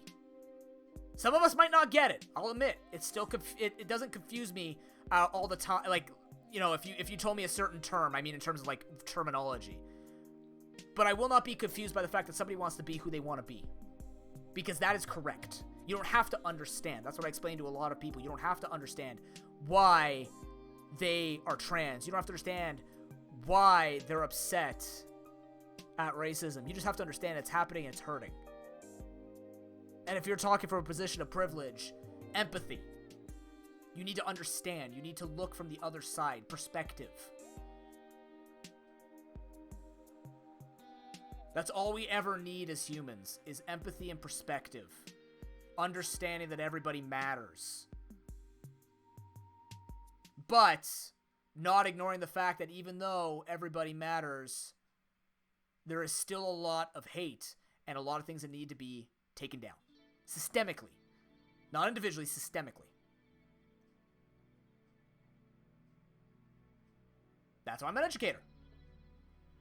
Part of the reason was because, again, why I left the Catholic Church after they started teaching more orthodox things. I couldn't stand what we were teaching. I wanted to teach kids the right way. I wanted to teach to be tolerable, accepting. Not look at people because of who they are or what they decide to be, but rather because we're human. You can't defeat that. That was explained to me by my priest, actually. He explained it to me, and I had an interview with him, and he asked me, you know, what do you feel about your Catholic faith that keeps you so strong? And I said, well, I believe that the world, whether they're Catholic or not, is morally good. And he said, well, of course we are. Because whether they have Catholicism in them or not, everyone's human. We're the same species. Since when do species turn on each other? We're not talking about praying mantis here. We're not talking about, we have conscience. We have ability. We have the knowledge to save this. We are responsible. We carry the weight of the world on us, literally. We are the species that has to help the world.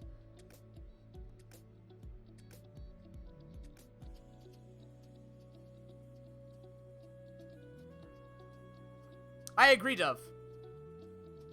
I agree. As long as they are unified under the same thing. I think the problem is some people have taken this in a direction. I don't know if this is still the same, but in the beginning when people were talking about a day off Twitch, they were pulling out the 50-50, like change the Twitch revenues. No. We're on the hate raid thing. Don't start going into the money thing. Don't start taking 9 different issues out with Twitch. This is about marginalized creators. This is about hate raids. This is about this needs... Like, we know they're working on it, but we need them to be proactive, right? The issue is the reactivity of Twitch.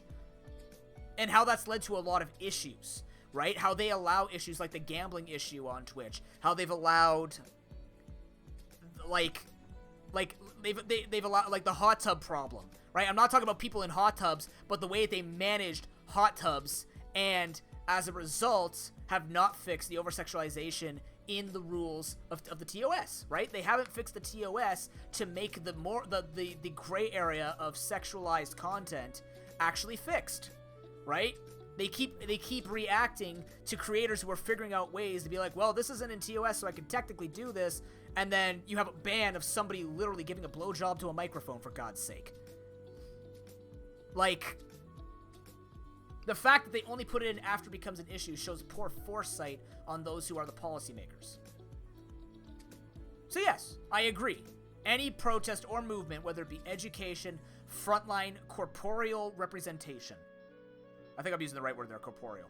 As long as you are physically representing in the front line, or you are part of the group of the community spreading the word, or you are basically educating, you are supporting your friends when they come home, right? When you are there for the people who are out there, think of it like a military, I guess, right? You got the nurses, you got the front line, stuff like that, right? If you are united and you know what you want to do and how you want to support it, yeah, no one's going to be perfect at it unless you're actually the leader of it and they're still trying to figure out their way through it, right? There's no right answer. The most important thing is a shift. You need a paradigm shift. You need everybody to think on the same page. And it's not a bad thing to be on the same page mentally, because just as much as you could say, well, isn't that groupthink that everybody thinks that this is the right thing? Well, it's also groupthink everybody thinks the other thing is the right thing, so... You can talk about everybody being on the same page as a bad thing because we need diversity. Yeah, diversity in opinion on things that are morally good. You know, if you told me throwing a spear through someone's head, it was up for whether or not that is morally okay, is up for debate. It's like, no, we can have up to debate about in the multiple ways that it's bad, because there is no redeeming grace to it. Did I tell you guys ever that I had a discussion with a parent who said racism was necessary to keep discussion going? I've never told you that story. It was a parent at karate where they told me that racism needs to exist so that we can teach people about the bad, because they need to know what's bad. And it's funny that they mentioned that because Ryerson University in Toronto will be changing their name. Same thing with what they're trying to talk about Dundas. And what they were saying is, well, if you burn down, that this was the parent at karate said, if you get rid of all the monuments and stuff like that, we forget about the history of what made things come to today, because we need to teach kids that, yes, this guy was bad, you know, Cortez was terrible and killed the Mayans with disease, and, you know, all these colonial leaders, they you know, the slaves and stuff like this. Like, we need those historical representations. And at first I'm like, well, you're right, we do need to teach them about the history, but monuments are meant as celebrations. They're not meant as historical, they're meant as historical celebrations. So I get what they were trying to say. Exactly. That's exactly it, Hero. Is they're in private places in educational facilities, so we can go, yeah, you see this Cortez bust? Fuck this guy. Right? You see that colonial leader? Fuck that guy. Right? And this is why. Here are the 19 reasons why we hate Hitler. Why do we not have why don't we have a thing? Because we're not wanting to represent that, but we have other things that we still represent. And the idea is you can still talk about it. So if people are looking at Ryerson University and saying, well, this guy was a colonial force who, like, beat down indigenous people, stole their land, treated them poorly, it's like, well, yeah, we don't need to have that name represented, but it doesn't mean it gets erased from history, because it's like kind of like object permanence for people. So I guess for this guy, for this particular parent, they were like, you know, they went through the 4-month-old thing where if you don't see it, it doesn't exist. But it doesn't mean we can't learn from history, because history tends to repeat itself. Which is funny because you look at Napoleon, then you look at World War I, and it's kind of hilarious how that, you know, clearly they didn't go to history class. There was a World War II where Germany, like, tried to march through Russia in winter. I think it was World War II. Because they did it to them twice, where they burned, like, all their stuff and just didn't give any resources. Dumbasses. But the point is, it's arguments like that I hear. I'm like, I'm not trying to erase. You're not trying to erase the history. You're not, right? World War II. Thank you. Okay, yes. Because World War I. Yeah. Because that's I believe Hitler tried to. He was getting desperate. He's like, we have to invade, but it's wintertime for Russia. Oh yeah, that's right. Because World War I, they were actually No, was it? Oh, man, I'm getting them all mixed up. World War II, they were starting to win because Russia still had World War I technology, but then winter hit, and then that's when Germany just, like, fell apart because they started doing the whole raising of everything on the borders. That's what I think it was. Yeah. Yeah, it always goes the exact same way, right? But again, the way this parent explained it... Also, good morning, Marie.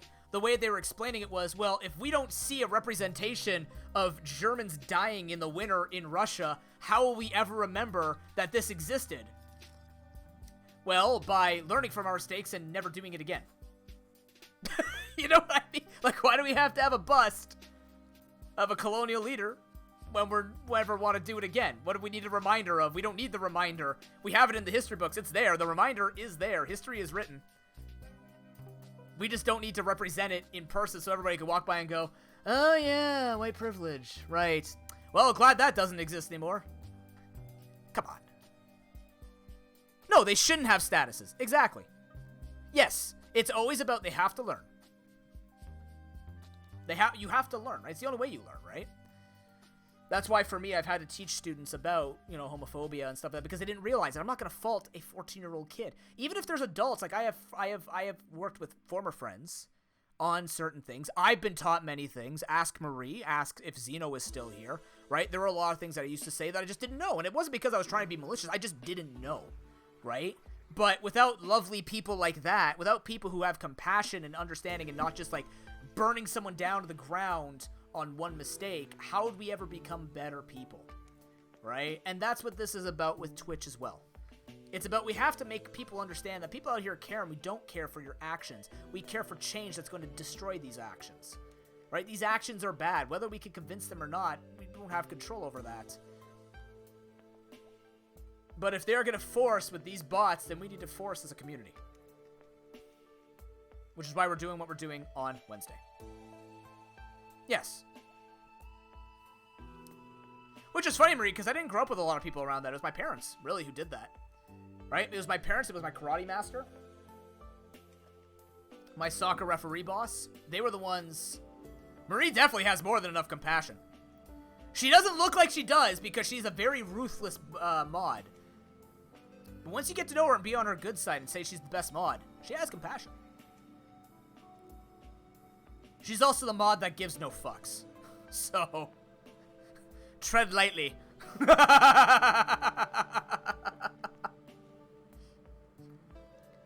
Marie has the same... Maybe, no, I have a little more bubble wrap, but I always describe it as the Iron Fist wrapped in bubble wrap. That's me, right?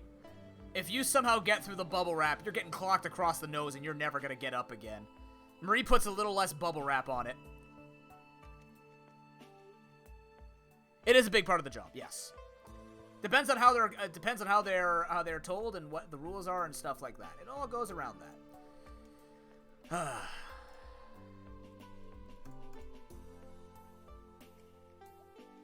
Ooh, that is a tough team to work with, Coma. Yikes. That was unfortunate. Anyways. But yeah. Let's put it this way, Chad. I've been convinced my entire life by ex-friends, extended family members and stuff like that, that if I didn't put in action, I should always feel bad because I'm not making the biggest change, right? It's got to be big or go home to let things go forward because I have to...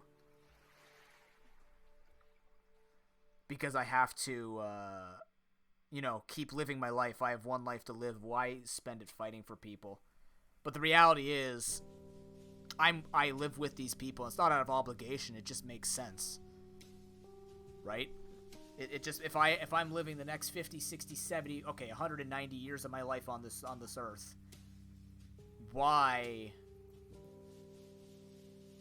why would I want to live it knowing that the people that I'm living with are suffering? Doesn't mean that I'm confident enough to go out in an actual, like, physical protest and stand with people. That's just not the type of person I am, and that gives me incredible anxiety. But, you know, I used to be shamed for that. I used to be made fun of for that and saying, like, well, then you don't really care. So it fucked me up a lot. Something like this is a nice medium. I have tools to stop anything that would happen. I have a lovely community that doesn't have an issue with that. And if we ever did, we don't shit on people if we know them.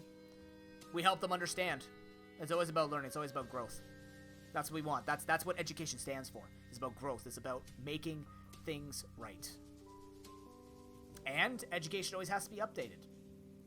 I have to change what I say sometimes because it's out of date or stuff like that, or I just haven't looked it up in a while. I'm like, oh, that's out of date? Cool. Let me go find this. Or somebody points me in the right direction, right? So, there's nothing wrong with that. Just in my experience, I know a lot of people who don't want to spend that time. Like, it's not about spending time. It's not spending time if it's your whole life. People make it sound like if you were to change it. I changed my humor over 5 years. Go back to the beginning, I make a lot of...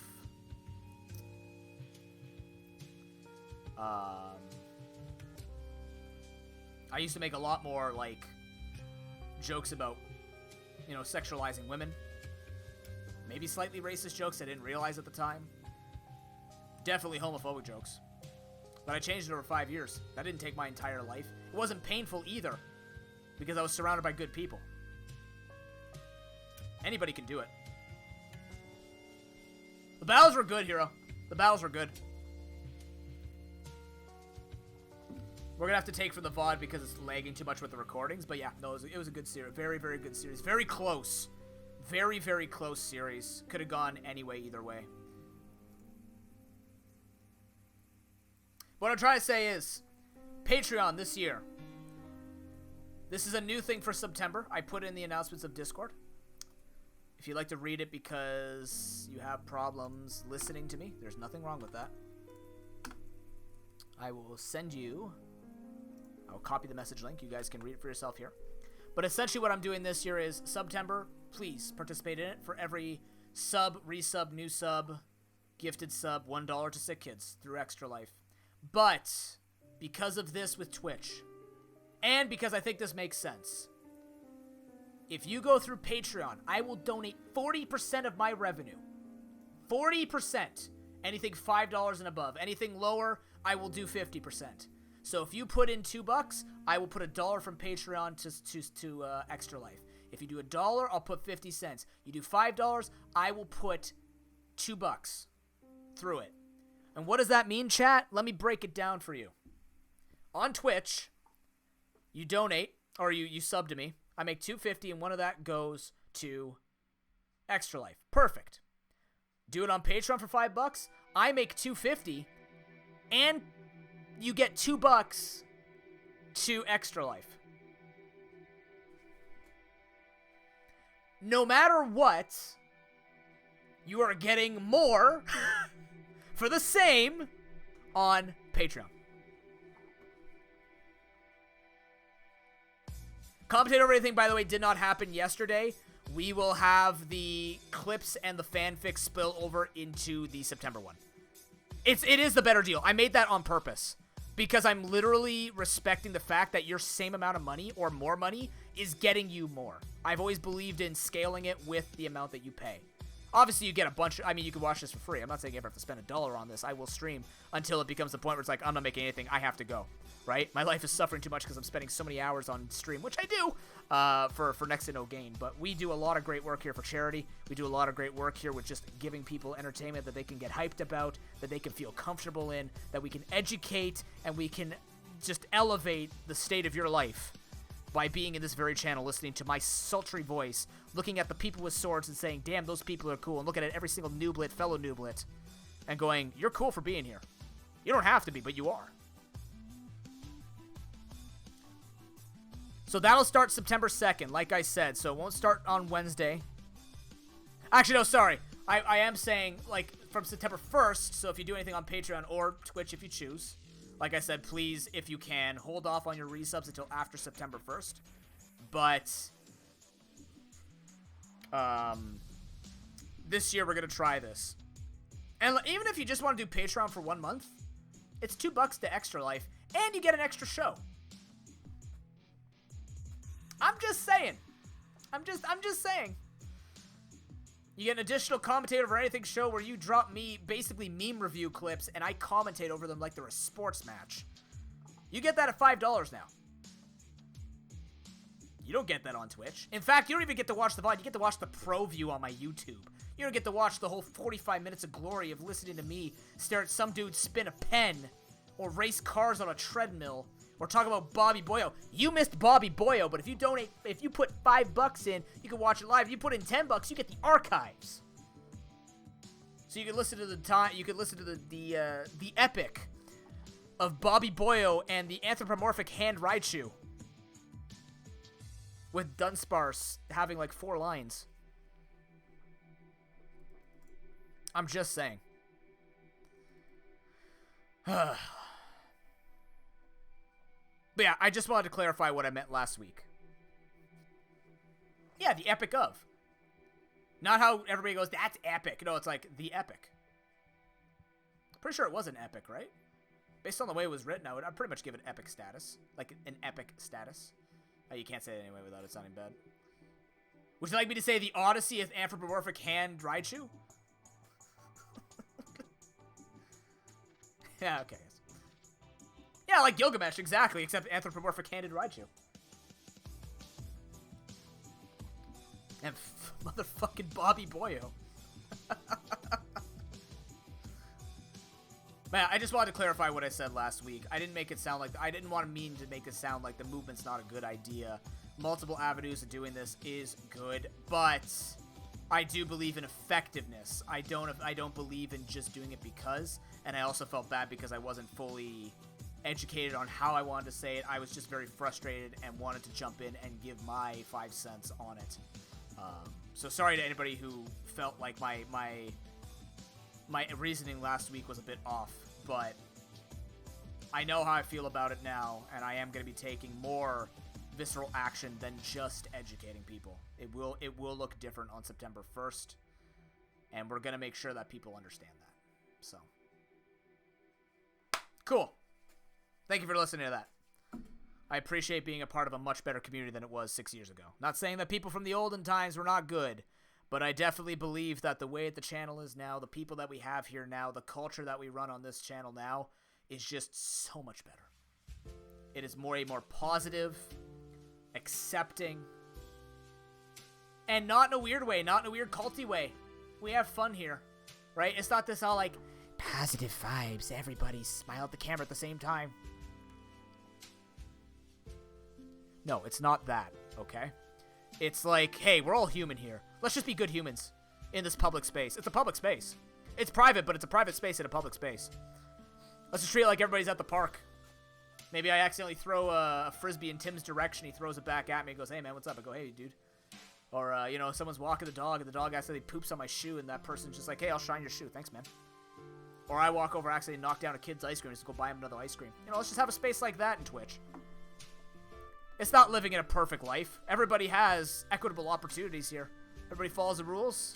Everybody has an equal chance to enter the chat room, but an equitable chance. So long as you're following the golden rule of love one another as I have loved you, except not me, as a higher power would have loved you.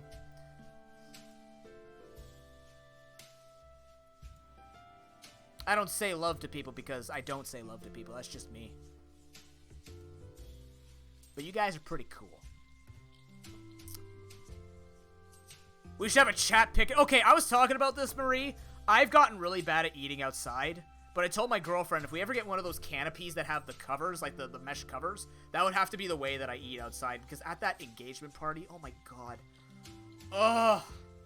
There's so many wasps, and they were all inside the tents and like flying around the food, and I'm just like doing the whole jittering thing of like, yep, hate this, don't like this, yeah, family, girl, this is great. I hate these bees everywhere. They're everywhere. It's all the wasps. Jesus. And the worst part is my sister made like flower centerpieces, so like going into the flowers, I'm just like, I don't want to eat my beef skewers. Bastards. Ugh. Lordy. Oh, yeah. Oh, yeah, it did. If you guys haven't seen that yet, let me it got even worse. The best part is it got worse, and I took a video of it. I was explaining it before, Marie. Instead of helping my family, I was filming it. Just because I'm like, hold on, guys, I'm too busy being an influencer. I'm gonna post it later today. See, spiders are different. Spiders, if they're outside, they don't bother me as long as they're not on me. When they're inside, it's much, much different. Here, you guys could take this. This was the start of it. One of the canopies, the canopy I was under in this video, it actually blew over the fence. So we had to go around and go into my friend's thing, and it's just, or into my neighbor's backyard, and like pick it up and put it back together. Like it actually, like just one mini gust of wind just came through and just like picked it up. I grabbed the other one. So basically, when I'm outside, we've got these 1, 2, 3, 4, right? And it's starting to pour, and it just got like to sheet rain and stuff like this. So I go outside in my rain shoes, and all of a sudden, you like just in a movie, you hear this giant whoo through the backyard, and both of them start to fall away. And I did like the He-Man like flex while grabbing the canopy. It was so weird. I just suddenly like straightened up and went boom. Caught it, and the other one just goes flying over. I couldn't reach it. Like my arm went out to go catch it, and then I missed, and I'm like, no. And I just like my arm, like my girlfriend's watching it, just like muscle showing everything. They're like, yes. And I stood here for about 45 seconds holding it down in the wind. I'm just like stoic in my rain sandals. Yes. And the other one's just like flown over the fence. There was thunderstorms in the forecast. It's just when I was telling people, we didn't tell it to everybody. So it started raining really hard. We put this up. We're like, okay, rain, chance of thunderstorms. Then you see like, these giant black clouds just rolling through, like shaking the ground, stuff like this. And then it starts raining. It starts raining really hard. People start going inside. And then the wind picks up. And I'm looking at this. I'm going, I did tell everybody it was calling for upwards of 90 kilometers per hour gusts. And that's when one of those just went, whew, and it's like, oh, well, yes. He noob. But yeah. I need a picture of my face on He-Man holding a canopy. that would be splendid. But yeah, it's just the problem is, Marie, where I live, usually when they call for these things, they don't happen. But we're very much in an eye of the storm in my town. All around us is like Tornado Alley. Like we have Tornado Alley about 15 minutes away from us, but because we live in the mountains, like, we live more in a hilly area, not the mountains, but we live on a hill and stuff like that. We tend to not get any of this weather. We do get strong storms here and there, but we don't get anything like this when they're like, well, it's always a watch. This time there's a warning. I go, okay, we should go inside. It's starting to pick up. Let's go. And then as we started packing stuff away, luckily most people got inside, and then the canopy, which was just over the food. But nothing ended up. We took all the food in first, but it's just like, yeah, there it goes. Over the fence. Perfectly over the fence, too. It picked it up, and, like, only the back legs, like the further legs away. Ew. One sec. Be gone, pink-gutted centipede, you son of a bitch. Ah! Yeah. God, he's running. He's running. Ah! Why do they explode into pink? Why are their guts pink? Also, hi, Sonic. Those mini centipedes explode into pink goop. I don't get it.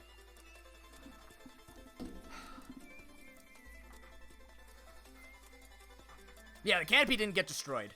Luckily, it was our new one too. So it just it got picked up perfectly where it flew over the bush that's kindly like slightly higher than the fence on my neighbor's side. So it blew over that perfectly, and then just the legs got caught. So it actually like tipped it down with the gust. It was a very, that thing could have flown all the way across, but luckily it was heavy enough, and it got, again, like, it just hit the fence, so it kind of, like, lost all momentum. It fell straight down. No damage. Very, very lucky. But, obviously, a brand new canopy, so it's very strong. But, yeah. No, it was very fun. My sister enjoyed her time. Very happy. She will be married in 2023. That is their goal right now, so we have a couple of years before having to think about that. And yeah, well, she's thinking about it already. They're still obviously planning it, but yeah. It was a fun time. Minus the bees. But yeah, essentially, if we eat outside, Marie, I need to be in an enclosed space. I can't do the whole just eating outside. It just makes me too nervous. I feel bad because my girlfriend loves the outdoors and loves to do everything outdoors. And I'm just this guy walking around with my burger in my hand, running away from bees, trying to eat a burger. You know, it's funny to watch, but at the same time, she knows. Yeah, I like the cover. I like the mesh gazebos. Her uncle has one. I'm like, this is wonderful. It's not hot in it because it's mesh. It's got zippers so you can slip in and out. It just stops everything from getting on you. I've already said this. If I had a sunroom or if I had a gazebo, if I had like a mesh gazebo or a mesh canopy, I would stream outside. I would love to. That'd be so pleasant. Or just even work outside. Like I would go back to my rock painting and my poetry, because I used to do a lot of poetry and rock painting outdoors. Now it's just like there's just more bees in my backyard for some reason. Or maybe I'm just noticing them more now and I've been stung enough. Can you stop autofocusing? What the hell's going on?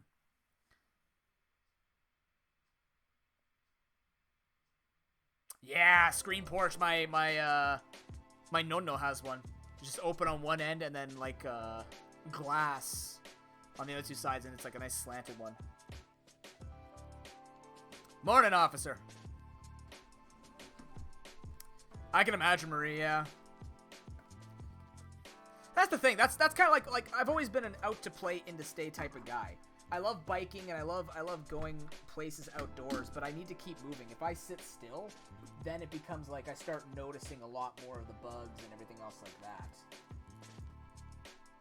That's just the type of person I am. But you know, if there's like that happy medium of having just like a covered outdoors, because you know I've heard the arguments like, well, you're not really outdoors. I go, yes, you are. I'm sorry. Do you go into the middle of the woods and not put a tent up? Do you just sleep on the floor with no cover? It's like this, just for the recreation part, not for the sleeping part. That's all. That's literally it. Hey.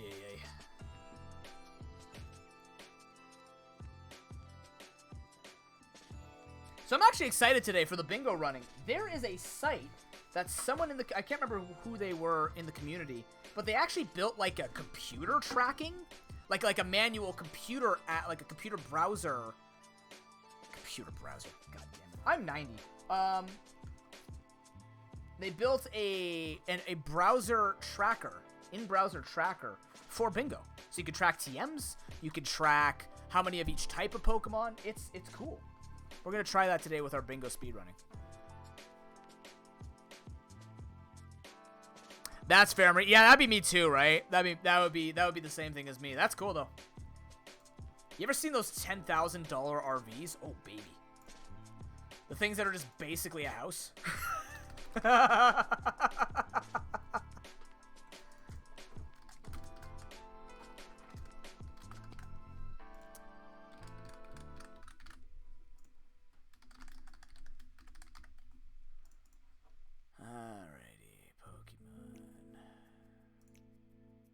House on Wheels. I mean, my uncle used to work at an RV place, and he would sell high-end RVs. And oh my god, like these things are like $30,000, but you're looking at this going, this is just so much better than a house. Like holy shit, they were so decked out and so pleasant. It's ridiculous.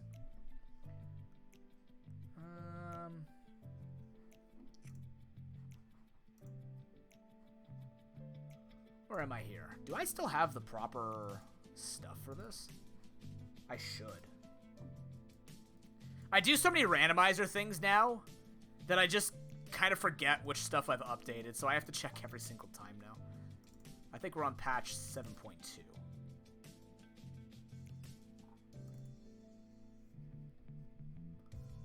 Should be.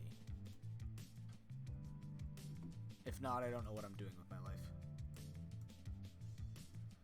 Oh boy, okay.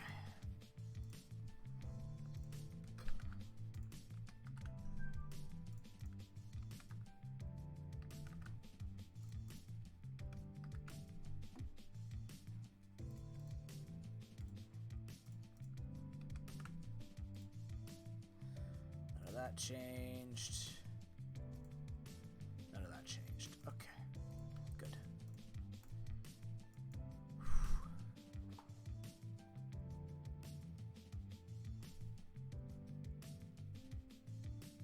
Yeah, of course. Yeah, it's like those people who turn like the tiny little condos or like tiny little like shacks into like beautiful hotels and things like that. Those are always interesting.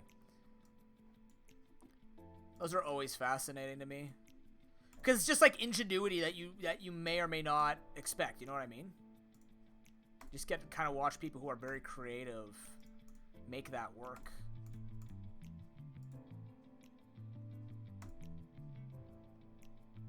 Wait, randomize items.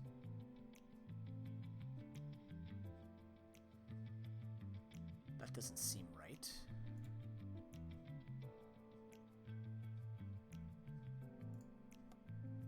It's supposed to give me a berry? Weird. Oh, it's trade pokes, not statics. Right.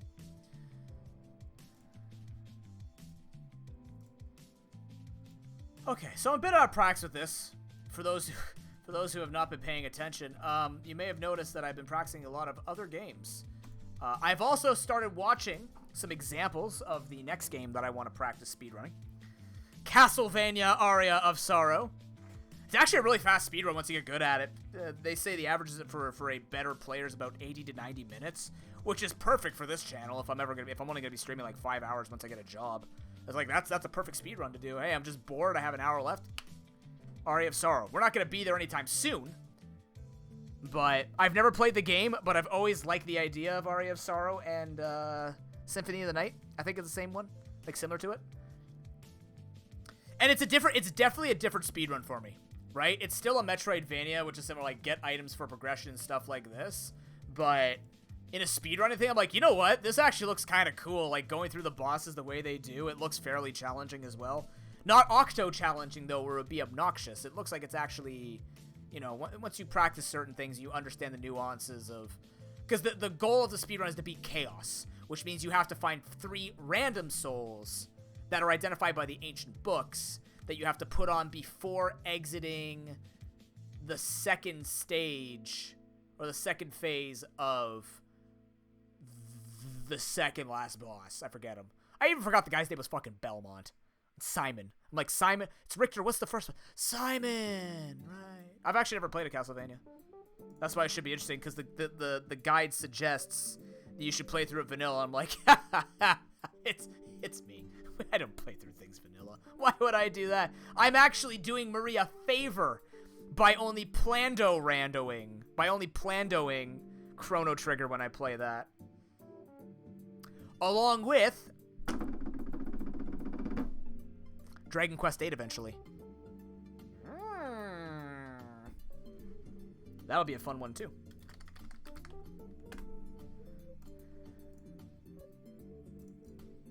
I'm looking forward to that one. That one I won't speedrun. That one I just want to play through randoed.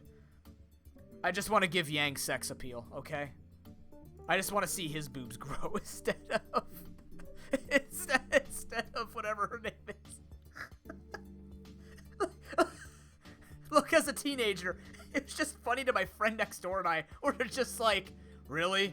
Investing in her sex appeal increases her boobs? Apparently that was proven wrong. And maybe we were just like under the teenage illusion of, yes, we're making her boobs bigger, because apparently bigger boobs equals more attraction to teenagers. Oh, nice, Marie. I just remember that because we actually looked it up, because I was talking with Not Skeletor about it. I'm like, I'm pretty sure this is a thing where increasing your sex appeal increases it. Then you find out she's not of age. You're just like, yep, this is, I'm glad that doesn't, but it's still weird how it's called sex appeal. Because it came to America too, which is why I'm surprised they actually called it sex appeal. I think that's the weird part to me, is usually America, or they usually dumb it down in Japan for like North Americans, but no, it's still called sex appeal. All right. Unless it's not a Japanese, no, it should be a JRPG. Should be. Because I know what J stands for now. It's not junior. It only took 3 years in a podcast to figure that one out. Okay, sorry. 15 years in a podcast to figure that out.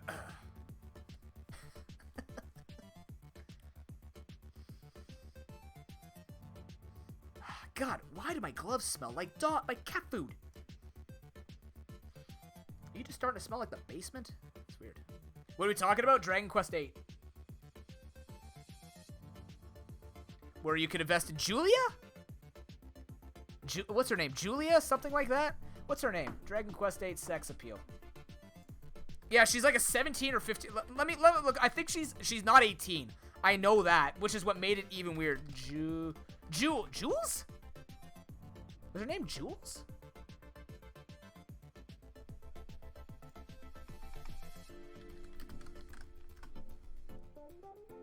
You know, I'm really glad I'm not showing my screen because I just realized I typed in Dragon Quest VIII sex appeal, and if that gave me images, I was banned. Jessica! There's her name. Jessica. Like literally, one of the attacks is called Puff Puff, where she literally shakes her boobs. Like, she holds and, like, shakes her cleavage at enemies to distract them. Blows a kiss, that's another one. Sexy Beam. I forgot about Sexy Beam. Damaging Pink Ray before the foe's funnel resistance applies with confusion. She has Hip Drop, where she hits an enemy with Jessica's butt.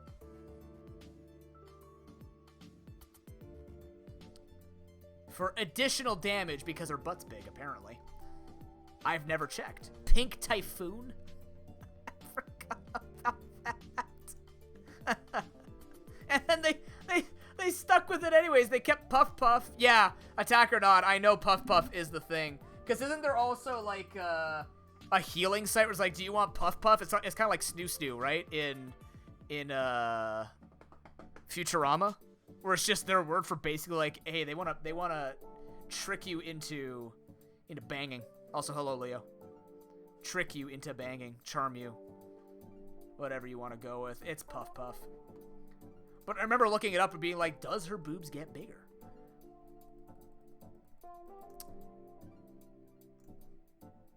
Yeah, how old is she? Hold on, let's just see how weird this is. 17, the classic Japanese make it not 18. Basically. It was weird. Casino, right. It's the same thing as Skies of Arcadia. Ica 17. Just no one is of age. Just nobody's of age. I'm not saying I need him to be of age. I have a girlfriend and I don't necessarily, I've never found that side of art to be appealing. Like, I've never looked at that picture of a girl in a clam and go like, oh man, she's so hot for, like, Victorian era. Like, it's just... To each their own.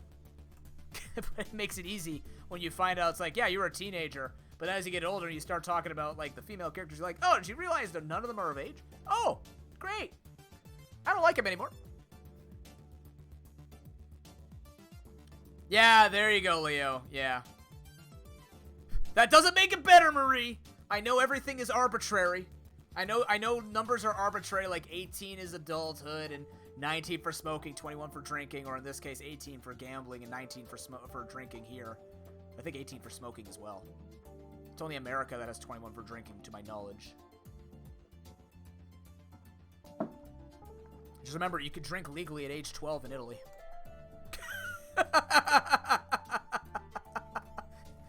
Just keep that in mind, you'll be okay. Oh, boy.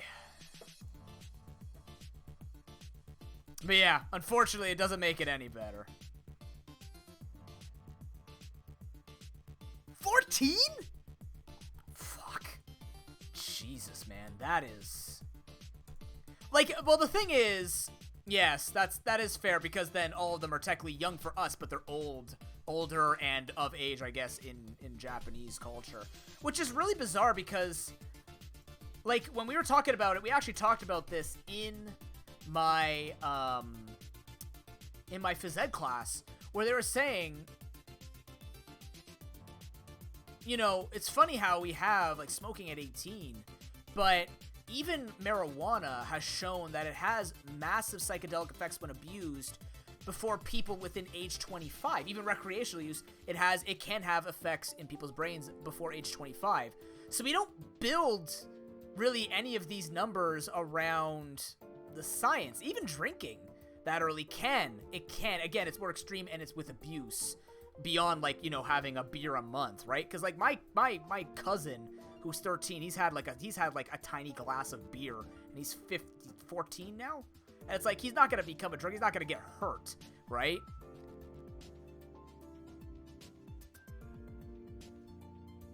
It's only if someone is in a position of power over the 14-year-old.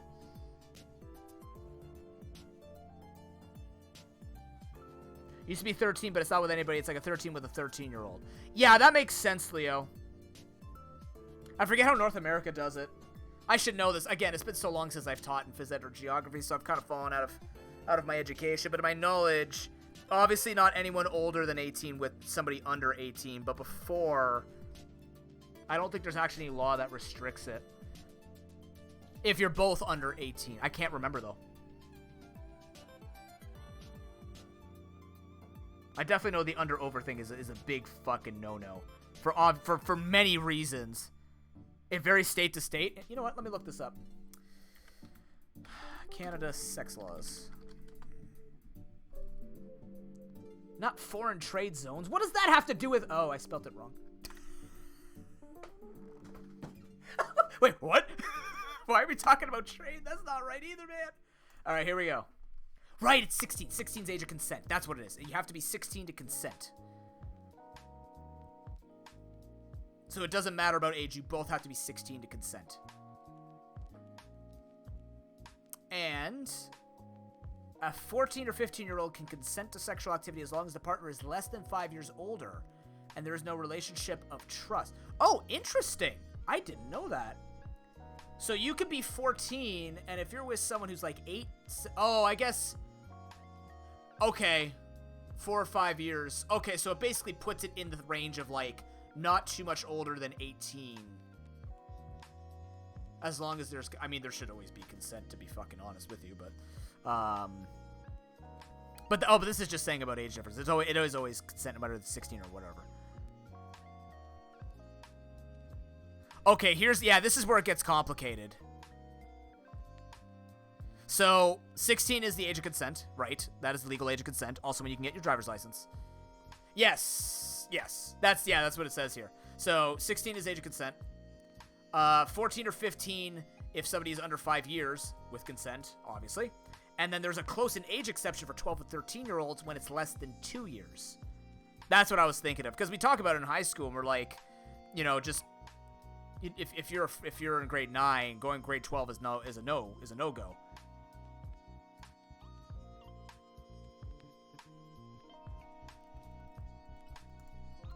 Because that was an issue we had, was a lot of grade 12 guys were picking up, like, grade 9 girls. And we're just like, yeah, you can date, but... No puff. That's illegal. It's only when they're actually 14, because you can go in... I went to high school when I was 13, right? Yeah, because I left at 17. There is a way you could go in as 13, so it's like, you gotta be careful, man. Gotta be careful. Gotta follow the rules and make sure you're not scarring young people. Both man and woman. Or whatever identity. But I mean in terms biologically. Just don't scar people.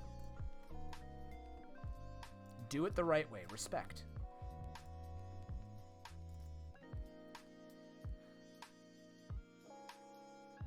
Well, see, that's illegal though, Marie. That's out of the range of the illegality. They have to be they have to be 14, 15. Do they, Marie? I find it the opposite. I think, like, there have been times when I was teaching where, because I was like 23, 24 at the time, and I thought some of the students in grade 10 or 11 were like tutor mentors or like teacher mentors, like teacher candidates. And it's like, no, I'm heading over to history class. I'm like,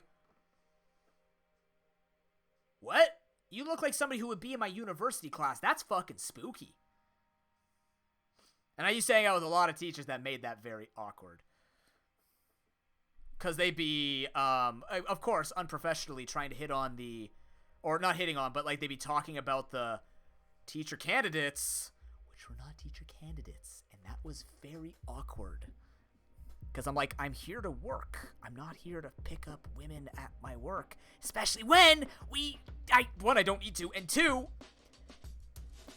they look like, they're students, but they look like teachers. Don't do that. That's bad. Please don't do this. Yeah, it was fucking weird, Marie.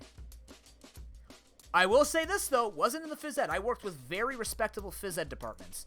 They were all about, like, what the hell are you doing? They took it extremely seriously, and for good reason. It was the teacher candidates that made it weird. I was very fortunate to not work in phys ed places where you'd be like, oh, yeah, the phys ed teachers are the creepy ones. No, no, no. They were the normal ones. They were the absolute normal ones. It was everybody, because they fucking cared. I'm like, this is beautiful. This is why I want to be a phys ed teacher. They actually respect people, and they're there to get the job done, to get the education done, to make things happen. No, but these guys are just like, yeah, then you have the teacher candidates who are just like, yep. Ugh. This is a bad taste in the mouth, man. It's gross. Ugh.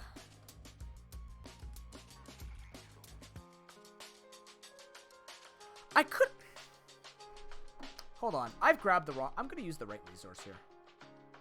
I still have the wrong game. Excuse me.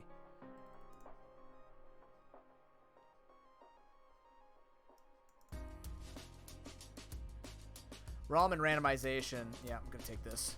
Sorry, guys. Give me one moment here. I randomized the one, but the problem is I didn't randomize the one that, like, does the random, like, does all the settings for me. That is a symptom of the older guard of phys ed. Sounds good, Marie. But trust me, there are a lot more teachers that are in a much better spot. If you see any of this garbage where people are, like, doing really gross shit, it's not the same. There are very respectable teachers out there. It's just a shame that, once again, like everything else, we have teachers that make other teachers look terrible. And it's stupid. Here we go.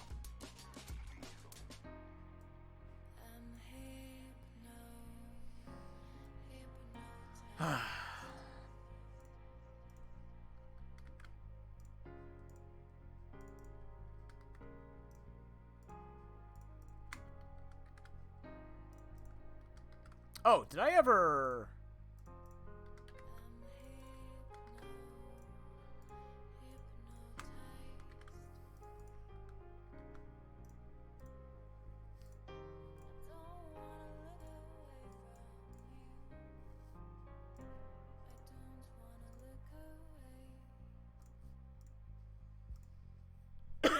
Excuse me.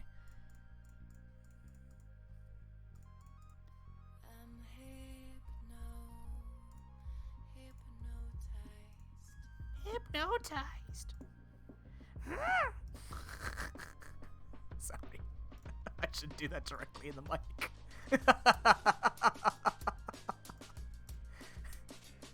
That's just my new voice until it's like Dolores where I can't use it anymore. Like, yep. Hey, look, a Flaffy. This is a Shawnee approved speedrun.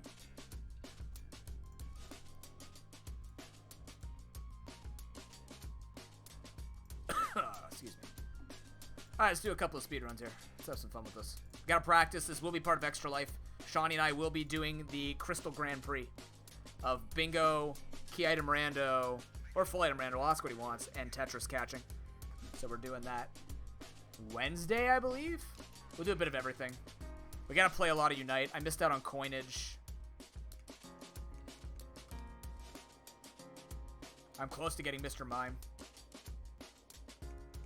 Tourney. There it is. That's what I want. Tourney. Let's bring you over to the site. Yep, that's... That can go bye-bye now. Chat, are you ready? Oh, I guess I do need a timer, don't I? I guess timers are kind of important. Yeah, so let's see. Better encounter slots. Rods always work. Fast egg making and hatching off. Easy Claire badge. Dex area beep on. Kanto access Nova. Start with bike. Yeah. Okay, so I was right about the settings. Good. Neato. Oh, I gotta put my name in. That's not my name. Oh, that was... Huh. Not item rando? Who the hell said that? There we go. Perfect. Okay, now let me grab this tracker.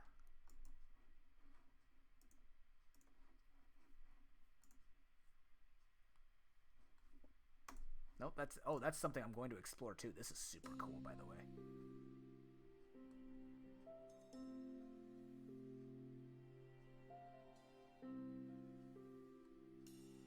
Did I not take it in? Why would that be in there? I'm gonna put this in here.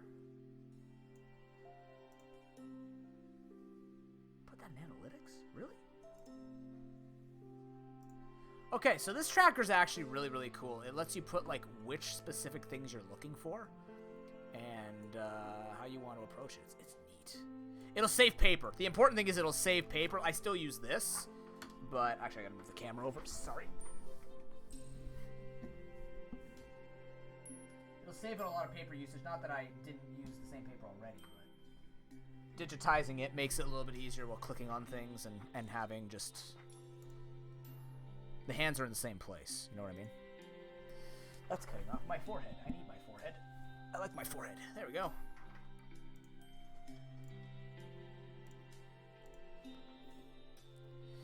Let me see. What were you saying here before?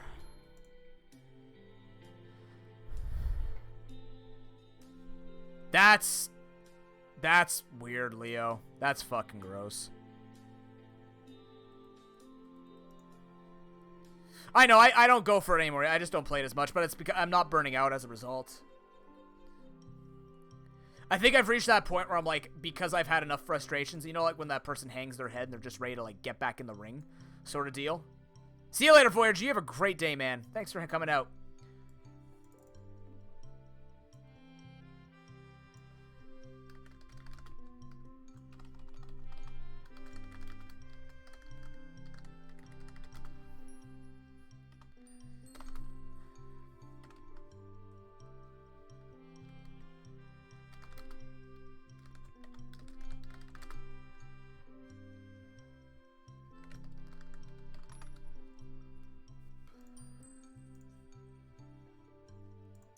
What was I gonna say? Yeah, I've hit that wall where I'm just like, you know what? We'll make this work on my own pace. Whatever rank I get is the rank I deserve. We're still gonna go for more, but I might do a lot of just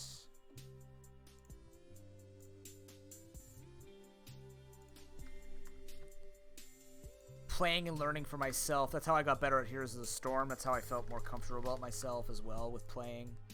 And maybe understand myself more as a player. I think I kind of get who I am as a player. I'm very much like optimal farming type of dude. Rotating better. I'm definitely more of a team player than the solo player. I'm trying to find my way to do that, make that happen, so. But it's cool, we're getting there. We're learning. Okay, let's take a look at this card.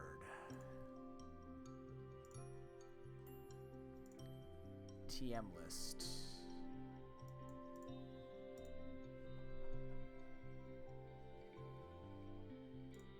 Why not both?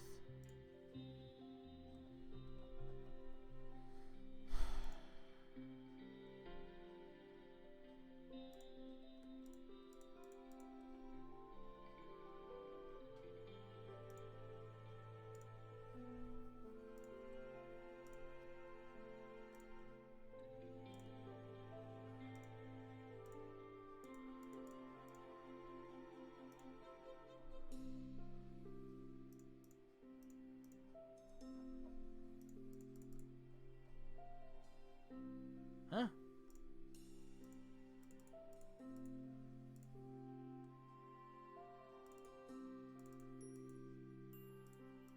What the fuck? Oh! Oh, hey, have fun with that, Leo. Enjoy. This is interesting. Okay. Maybe I don't use this. That shows me where to go for it, I guess.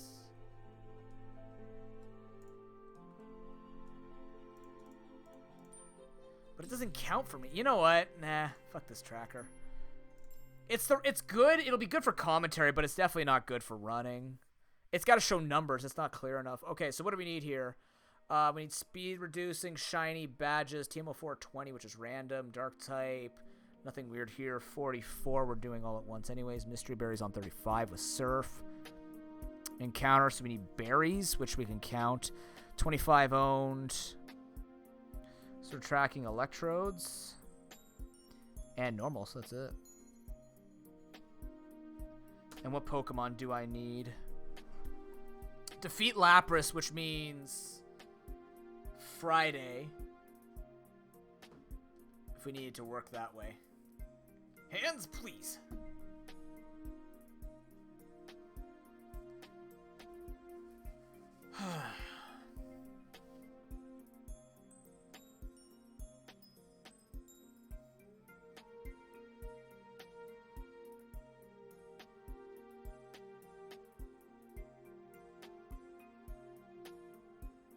Okay. Chat, whoever's left, I need you to count me down from 10 in intervals of 3.9 to the exponent 2 minus 7. End on potato. I'm going to get this going. It's a Friday card. I believe.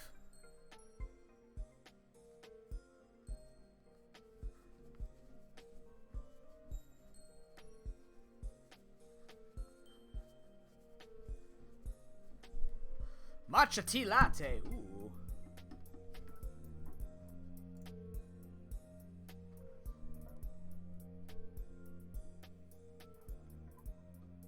Matcha tea latte. Ooh. Oh God.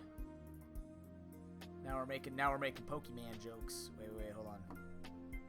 I recognize your potato and raise you. Everything's good. All right. 3, 2, 1. Let's go. GLHF. OMG barbecue. We'll keep the nice relaxing music on. If it gets weird, we'll switch it up. Let's go!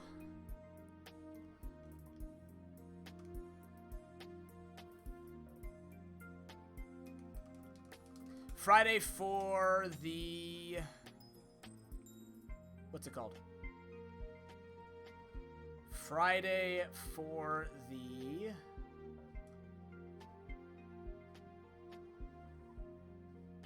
Lapras. Scyther. Kabutops. Whoa, size for hand build? Whoa! Poliwrath or Slowking? Probably Scyther, right?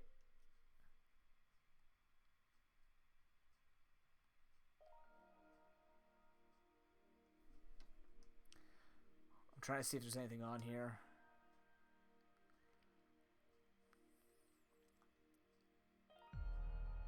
Yeah, 3, 2, 1, stand. Okay.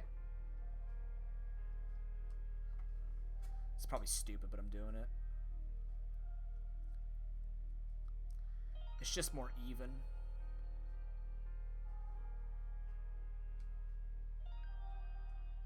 Scyther is pretty spicy. Problem is, if it has special attacks, it's not going to be good, but it could have been really good. Politoad's like the, hey, you can't mess this up sort of build. Yeah, that's pretty good, actually.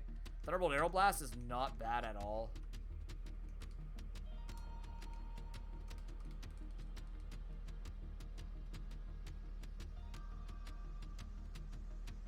That's why I was like, I'll take it if it's really good. I'd probably want to, like, reset.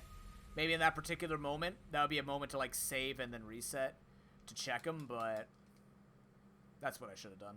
Because Scyther could have been extremely good. Even Kabutops could have been okay, but... And then Scizor. Do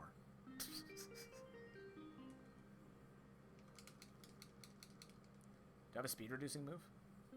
Shit, I should check first. Well, if we were in a race, I would check with other people to see, like, if they all clicked off speed reducing move, I'd have to pick the right Pokemon, you know what I mean? Hell.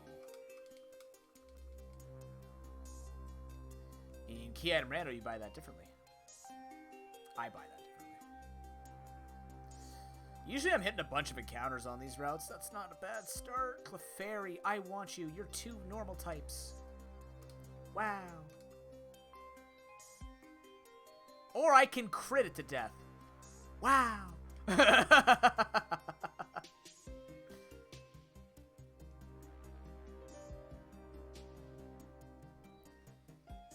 Ghastly?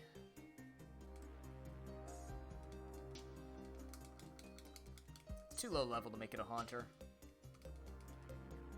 That's good money. Am I doing a Blackout Bingo? No, Cinco. Just Cinco. I know I sound disappointed, but Cinco.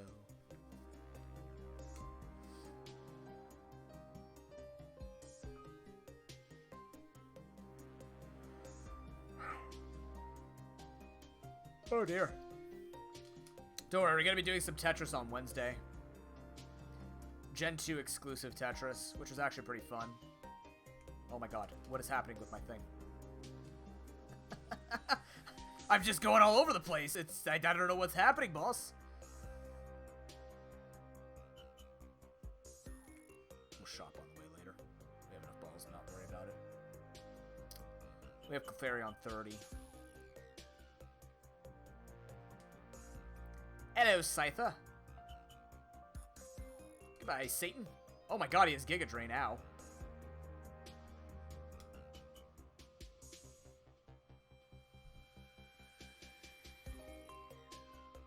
Too bad it sucks in the wrong way.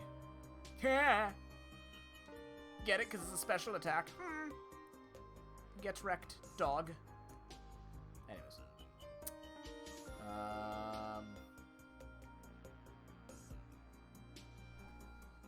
Still getting used to the bike in the early game here. It's weird to me.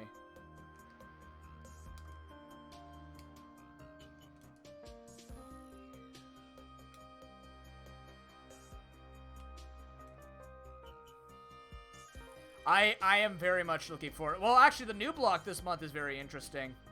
I might. I'll have people vote on whether or not they want the chat lock or the other runs that people come up with. But I actually like the idea of September just being like September on top of like just raising money for charity through everything. I think I'm just gonna rush this Politoed.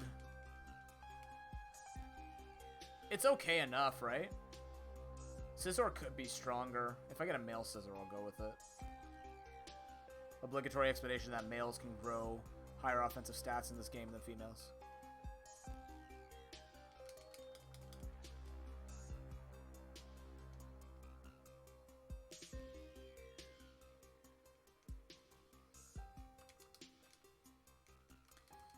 HP up.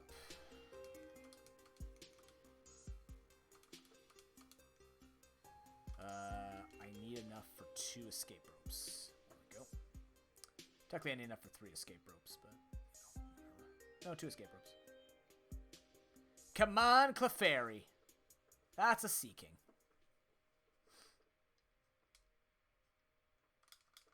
That was level 4. I should have killed it. That would have been decent. Oh, bastards. The guy got in the way. I had to take the long way. Okay. Don't kill it.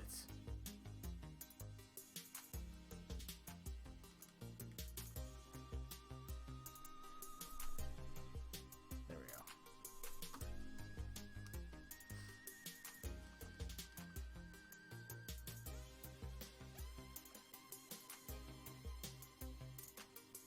Man, I'm really looking forward to September. It's going to be really busy with the Animal Crossing Survivor for Extra Life coming up.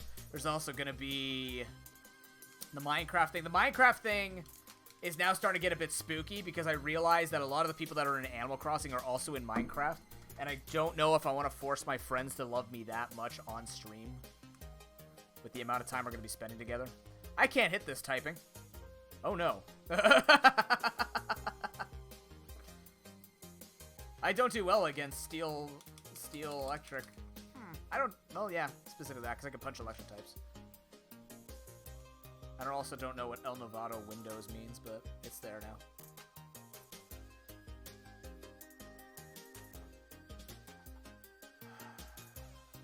Not a high enough level. I don't care. I could catch it towards the 25 plus owned. I could. And then center square is a haunter. But even so, it wouldn't be getting XP right now anyways, so it'd just be kind of a waste of time. Somewhat. Schnubble.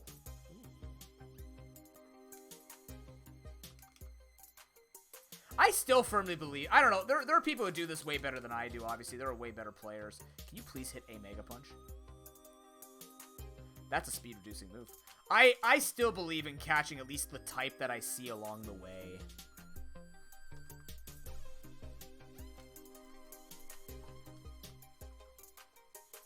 I think it's very risky not to do it, but you can also come back and just grab it. I also have really bad luck with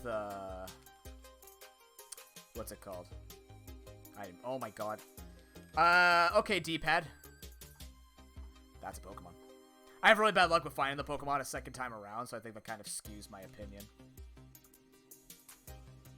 You have an actually reducing attack. That's perfect. That could be useful against the Sudowoodo as long as it's not a poison type or steel type. Excellent. Technically, we have that.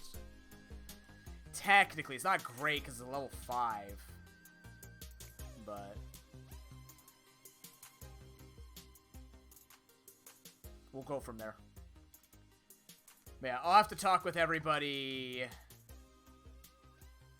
I'll just lose the frames. I can't heal this anyways. And you're dead. I'll talk with everybody in the Minecraft thing that's supposed to also be in the Animal Crossing and see if you guys want to do so much.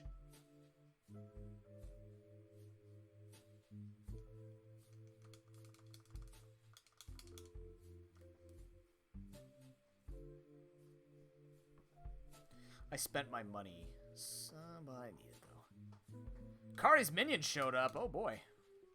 Finally, actually. I think that's the first time Kari's minions shown up since the inception of the name put into the list. You have what now? Oh. Fine. Gross. Oh, that's fascinating.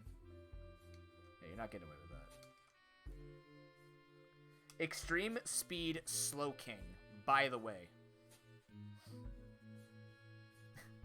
I guess it will have a little bit more levels to try and poison the Sudowoodo. Sure, let's learn Payday. That's 2 accuracy reducing attacks.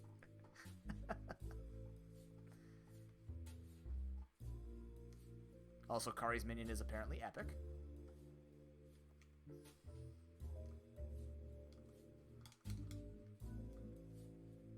Gotta pay attention for dark types. Mutual Butterfree, stuff like that. Getting a Weedle at a decent level would be great, because that's 3 Pokemon owned, plus getting into that Beedrill.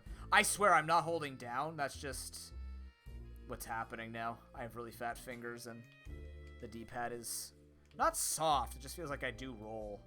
It's rolling down into places it shouldn't be. Mr. J, that's Umbreon info. That's really good. Also, I feel like I'm trying to force something really bad.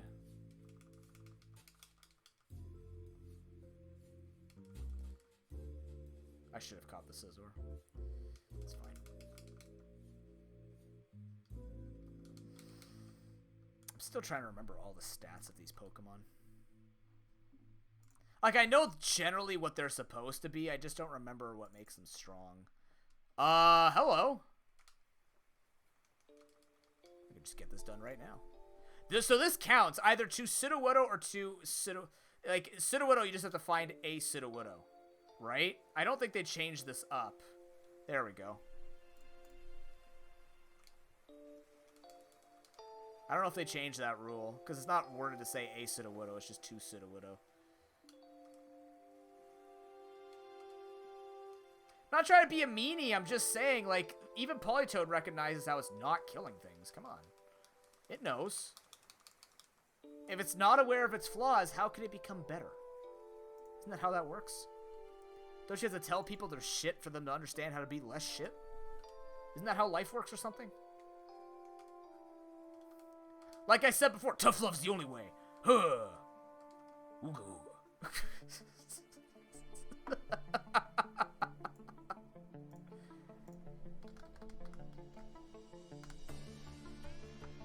He's got 90 special attack. He's fine. Politoed's pulling his way through.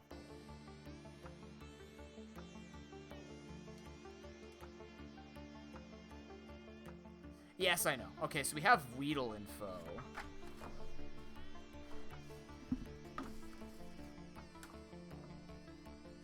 Come on, good TM.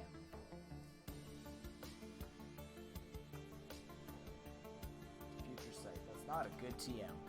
Can I tell Falconer that he sucks? It's not a Pokemon, but can I tell Falconer that he sucks? Does that work?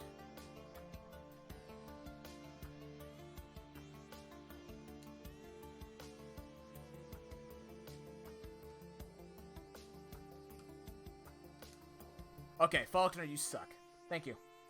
God, I needed that release, Marie. If I can't be nice, if I have to be nice to everybody, I'm just never gonna survive. Whew, that hurt. They were. Poor form, poor execution. And now it is time for your execution, sir.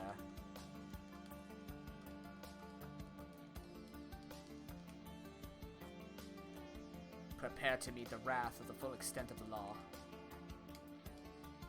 AKA my fist in your face.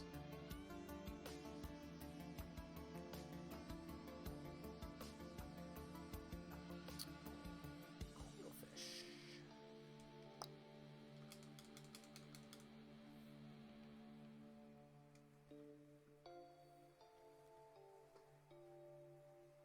Do you guys think I'd be a good cop? Like, not like good cop, bad cop, but do you think I'd be a good cop? I'm very good at enforcing rules, I like to think. Although I feel like I'd start to get, I don't know if I get lackadaisical.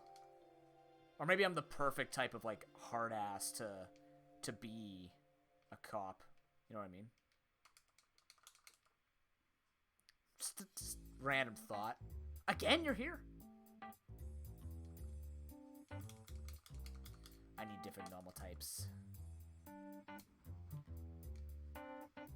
I think I can make... I gotta remember, I think I can make that with a bike.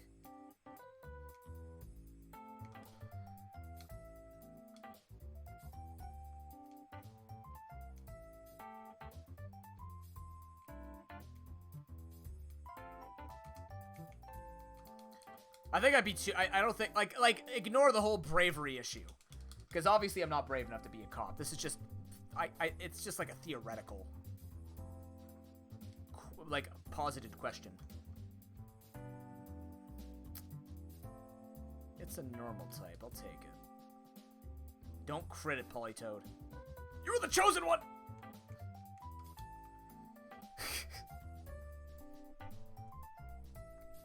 Probably, like, I'd be really good at... No, not the judging. That'd be way too much pressure for me. I like to believe I have good judges of character, but...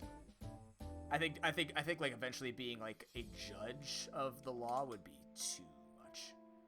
Metapod is a spectacular pickup. It's only 4 levels away from Butterfree.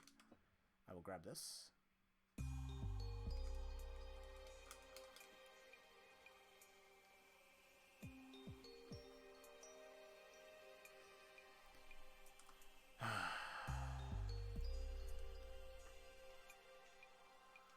Oh my god.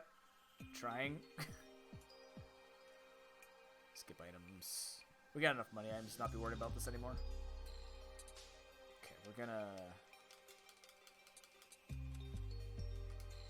I thought about that, actually. I was told, apparently I'm very good at de-escalating situations.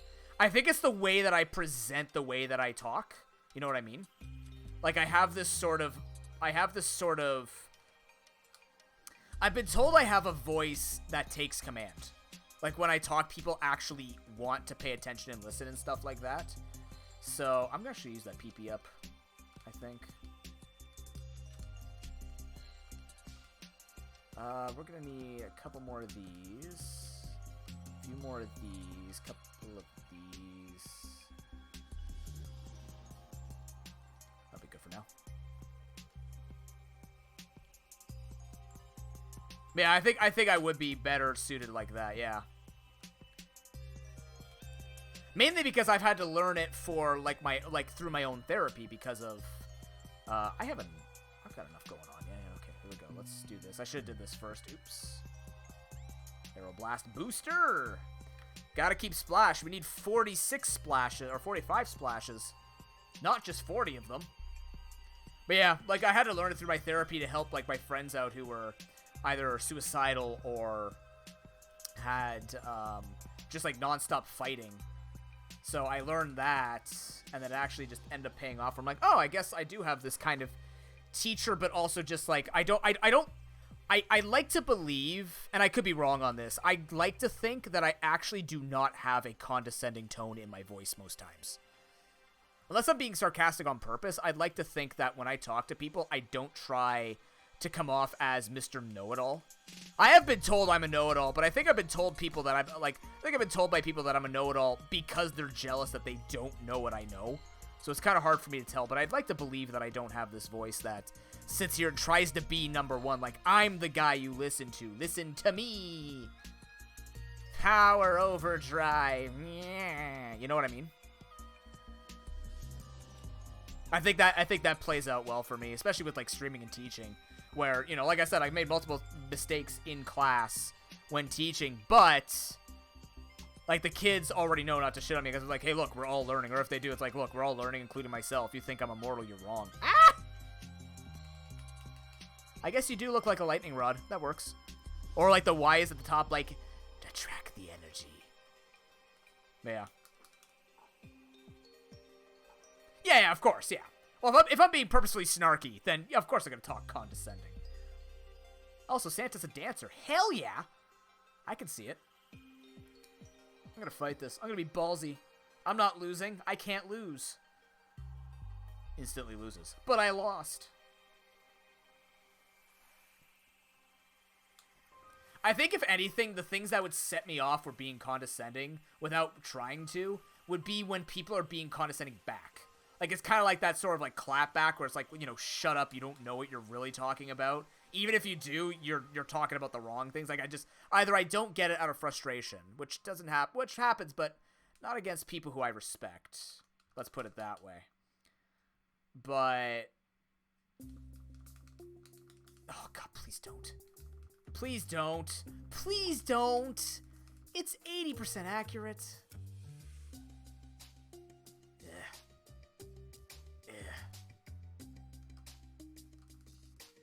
We have super potions, so I can use potions like this. Can't use the berry, though, because we need 7 different berries. Makes for a little bit of an inventory nightmare. I could put it all in the PC, but, oh, fortress info. That's hell yeah. I think I got go mode. All right, I got go mode. Let's go. But yeah, I think that's the only time when I get, like, when it just becomes kind of an issue. Oh, for fuck's sake. Oh, no. How do I beat this? I have to heal here, right? That 10%'s lucky. That 10% is uber lucky, because that means I might be able to win this if I don't get cheesed. I don't have any status healing because I got to save the berries. Excellent. That was fortunate.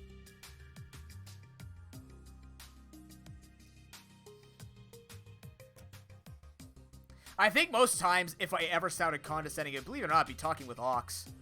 Just because sometimes, like, it's similar to, well, less with Xandir, formerly Fedora, for those who have not kept up. Because Xandir and I would talk a lot about things, and we kind of, like, bite at each other, but not in a vicious way. We kind of just be on opposite ends of the stage, looking at each other, going like, you know, I don't know, more times him than me. Either because he understands stuff more or whatever scenario it is. But Ox and I would butt heads on a lot of things. Not like a bad way, but I wouldn't mean to be condescending, but I'd sometimes just be like, Ox, what are you saying? Please, speak normal. Speak normal stuff. You're offering solution D when there's only 2. There is no solution A or B. You're offering solution CXZ, and I don't get it. I think I'm still going to evolve the Metapod. I am. No, I definitely am. I'm not throwing snarkiness into the stubbornness. But I'd like to think that I'm less stubborn on learning things, and I'm more stubborn in my games and my strategy. I think it's more of a curiosity of, okay, this didn't work the first 8 times, but can I make it work a 9th time? And I kind of dropped the stubbornness when I stopped figuring out strategies on how to make the same thing work. I don't know what else I'm stubborn on that would be affecting myself in a social setting. You know what I mean? I'd like to believe... Oh my dear God! Jeez. Thank you, Polytoad. Great job, great work, great work. Fuck. Also bad. If I lose this, I'm not gonna have heals, and I'm gonna be down money. Oh my God. Alright, yes. Okay, yes, you have shown that you want to win this the baloney way. I'm more of a ham type of guy. Crap. You know what? I'll take it. It's a victory. Whatever, Chocobos. Get out of here. But yeah.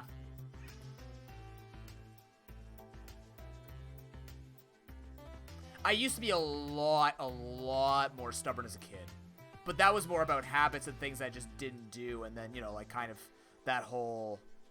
Like, my mom and dad being like, no, you're doing this. Stop it. And I'm just like, fine.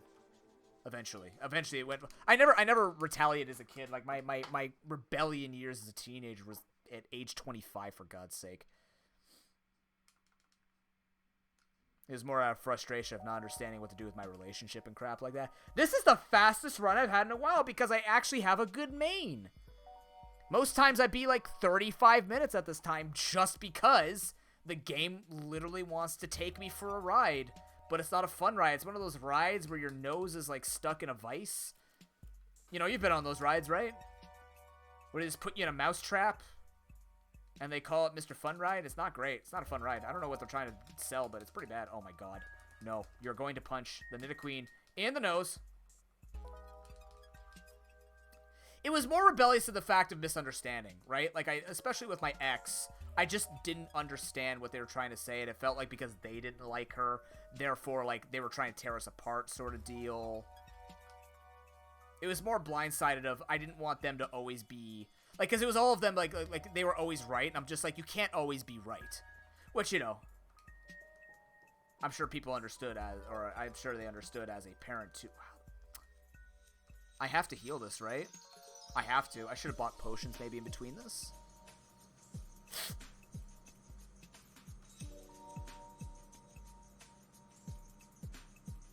Yeah, like, it was just one of those things, like, you know, like, my parents are super brilliant people, and you know, they have habits like the rest of us. This is not good, by the way.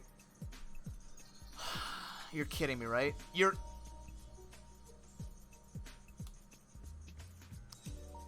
I think I just lose. Maybe. This is gonna be very hard to win. I just missed, like, 5 80% accurate moves in a row.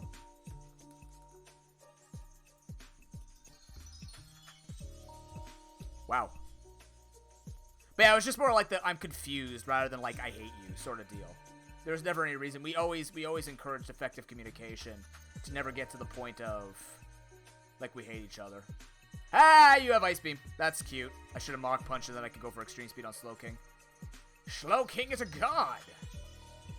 Show them why they call you the king, Slowking.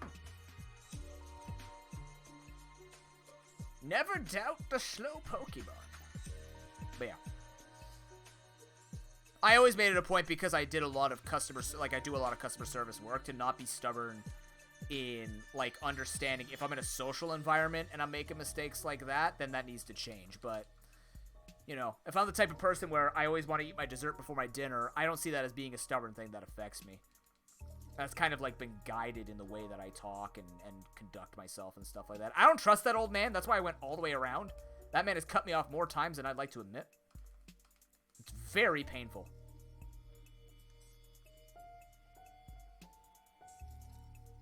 Age means nothing. It is all about the pixel speed. Guess what? He runs at 60 FPS. Or wherever the hell this game runs at.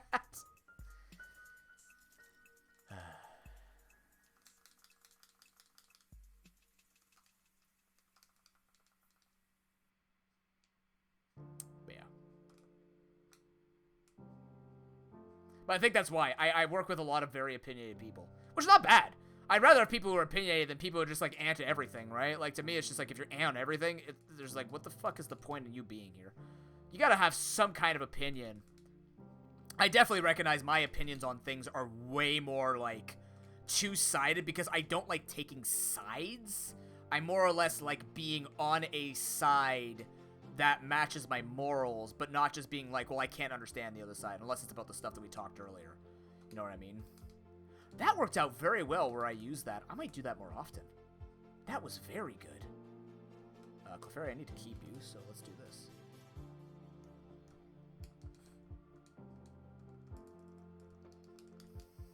Where did I use that repel that I was able to combine both menus? I like that. I need money. Money! That's right. No, God, no. No! So, I mean, if anything, being stubborn it pays off to an extent. Do I need Headbutt? I might want to get Headbutt. You know what? Headbutt's better than friggin' Mega Punch, as stupid as it sounds. I'm gonna do it. Get this shit out of here. Don't miss, don't miss, don't miss. Yay. Yeah, exactly. There's nothing wrong with that either. You need people firm in stances. Screw you, Mega Punch. I don't care if it's slightly weaker. I just need something that hits all the time.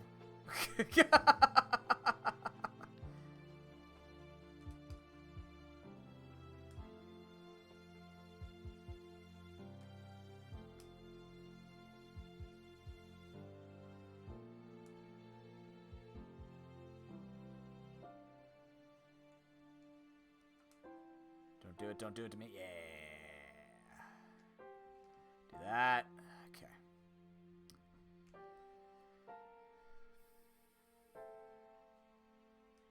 We wouldn't be anywhere in life if there were a lot of people in society that were not firm on opinions. Even if I needed that, I could go get another one. Dragon Scale. Do I need any of these? I just need TMO5, right? Or 4 or 20.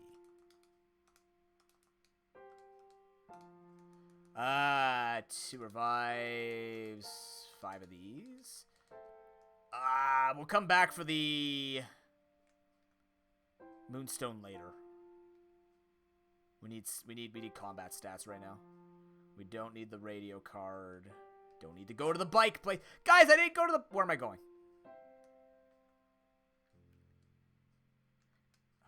Shit. Okay. I can fix this. I was supposed to make... Oh my... I swear, I'm either very out of... This is usually a biking thing. I think my D-pad might be doing that whole, like, you know, it just decides to go all places. I don't feel like my finger movement here is off at all, actually. I am bonking where I usually wouldn't bonk, but that feels very... Like, that went in a weird direction.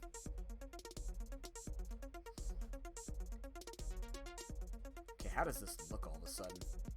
Alright, fix that at the very least. Okay, here I can put stuff away. Who don't I need? I don't need Schnubble. I don't need Slowking anymore because I did the stuff. I'm gonna pick up Kenya. Oh yeah, I'm gonna withdraw Metapod. Deposit Berry, Mint Berry, Bitter Berry, Poison Cure Berry.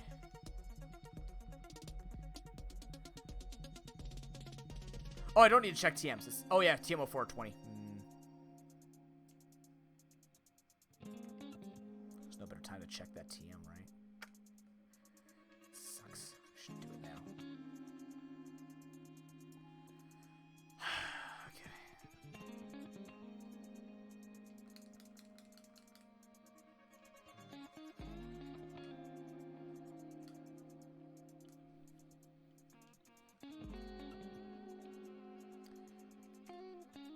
That's 5.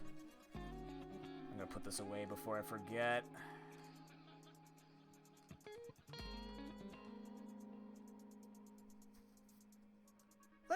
Didn't I have a burnt berry? Oh my god. Yikes. Movement. Yeah. Do I not have a burnt berry? I do have a burnt berry. I have 6 berries. I didn't put that away. That was better.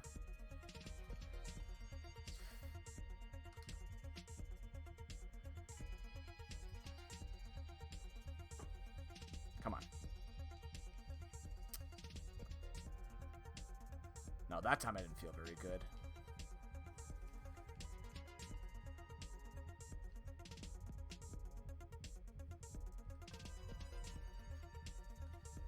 I guess I could have cut down, but I needed to go that way anyways.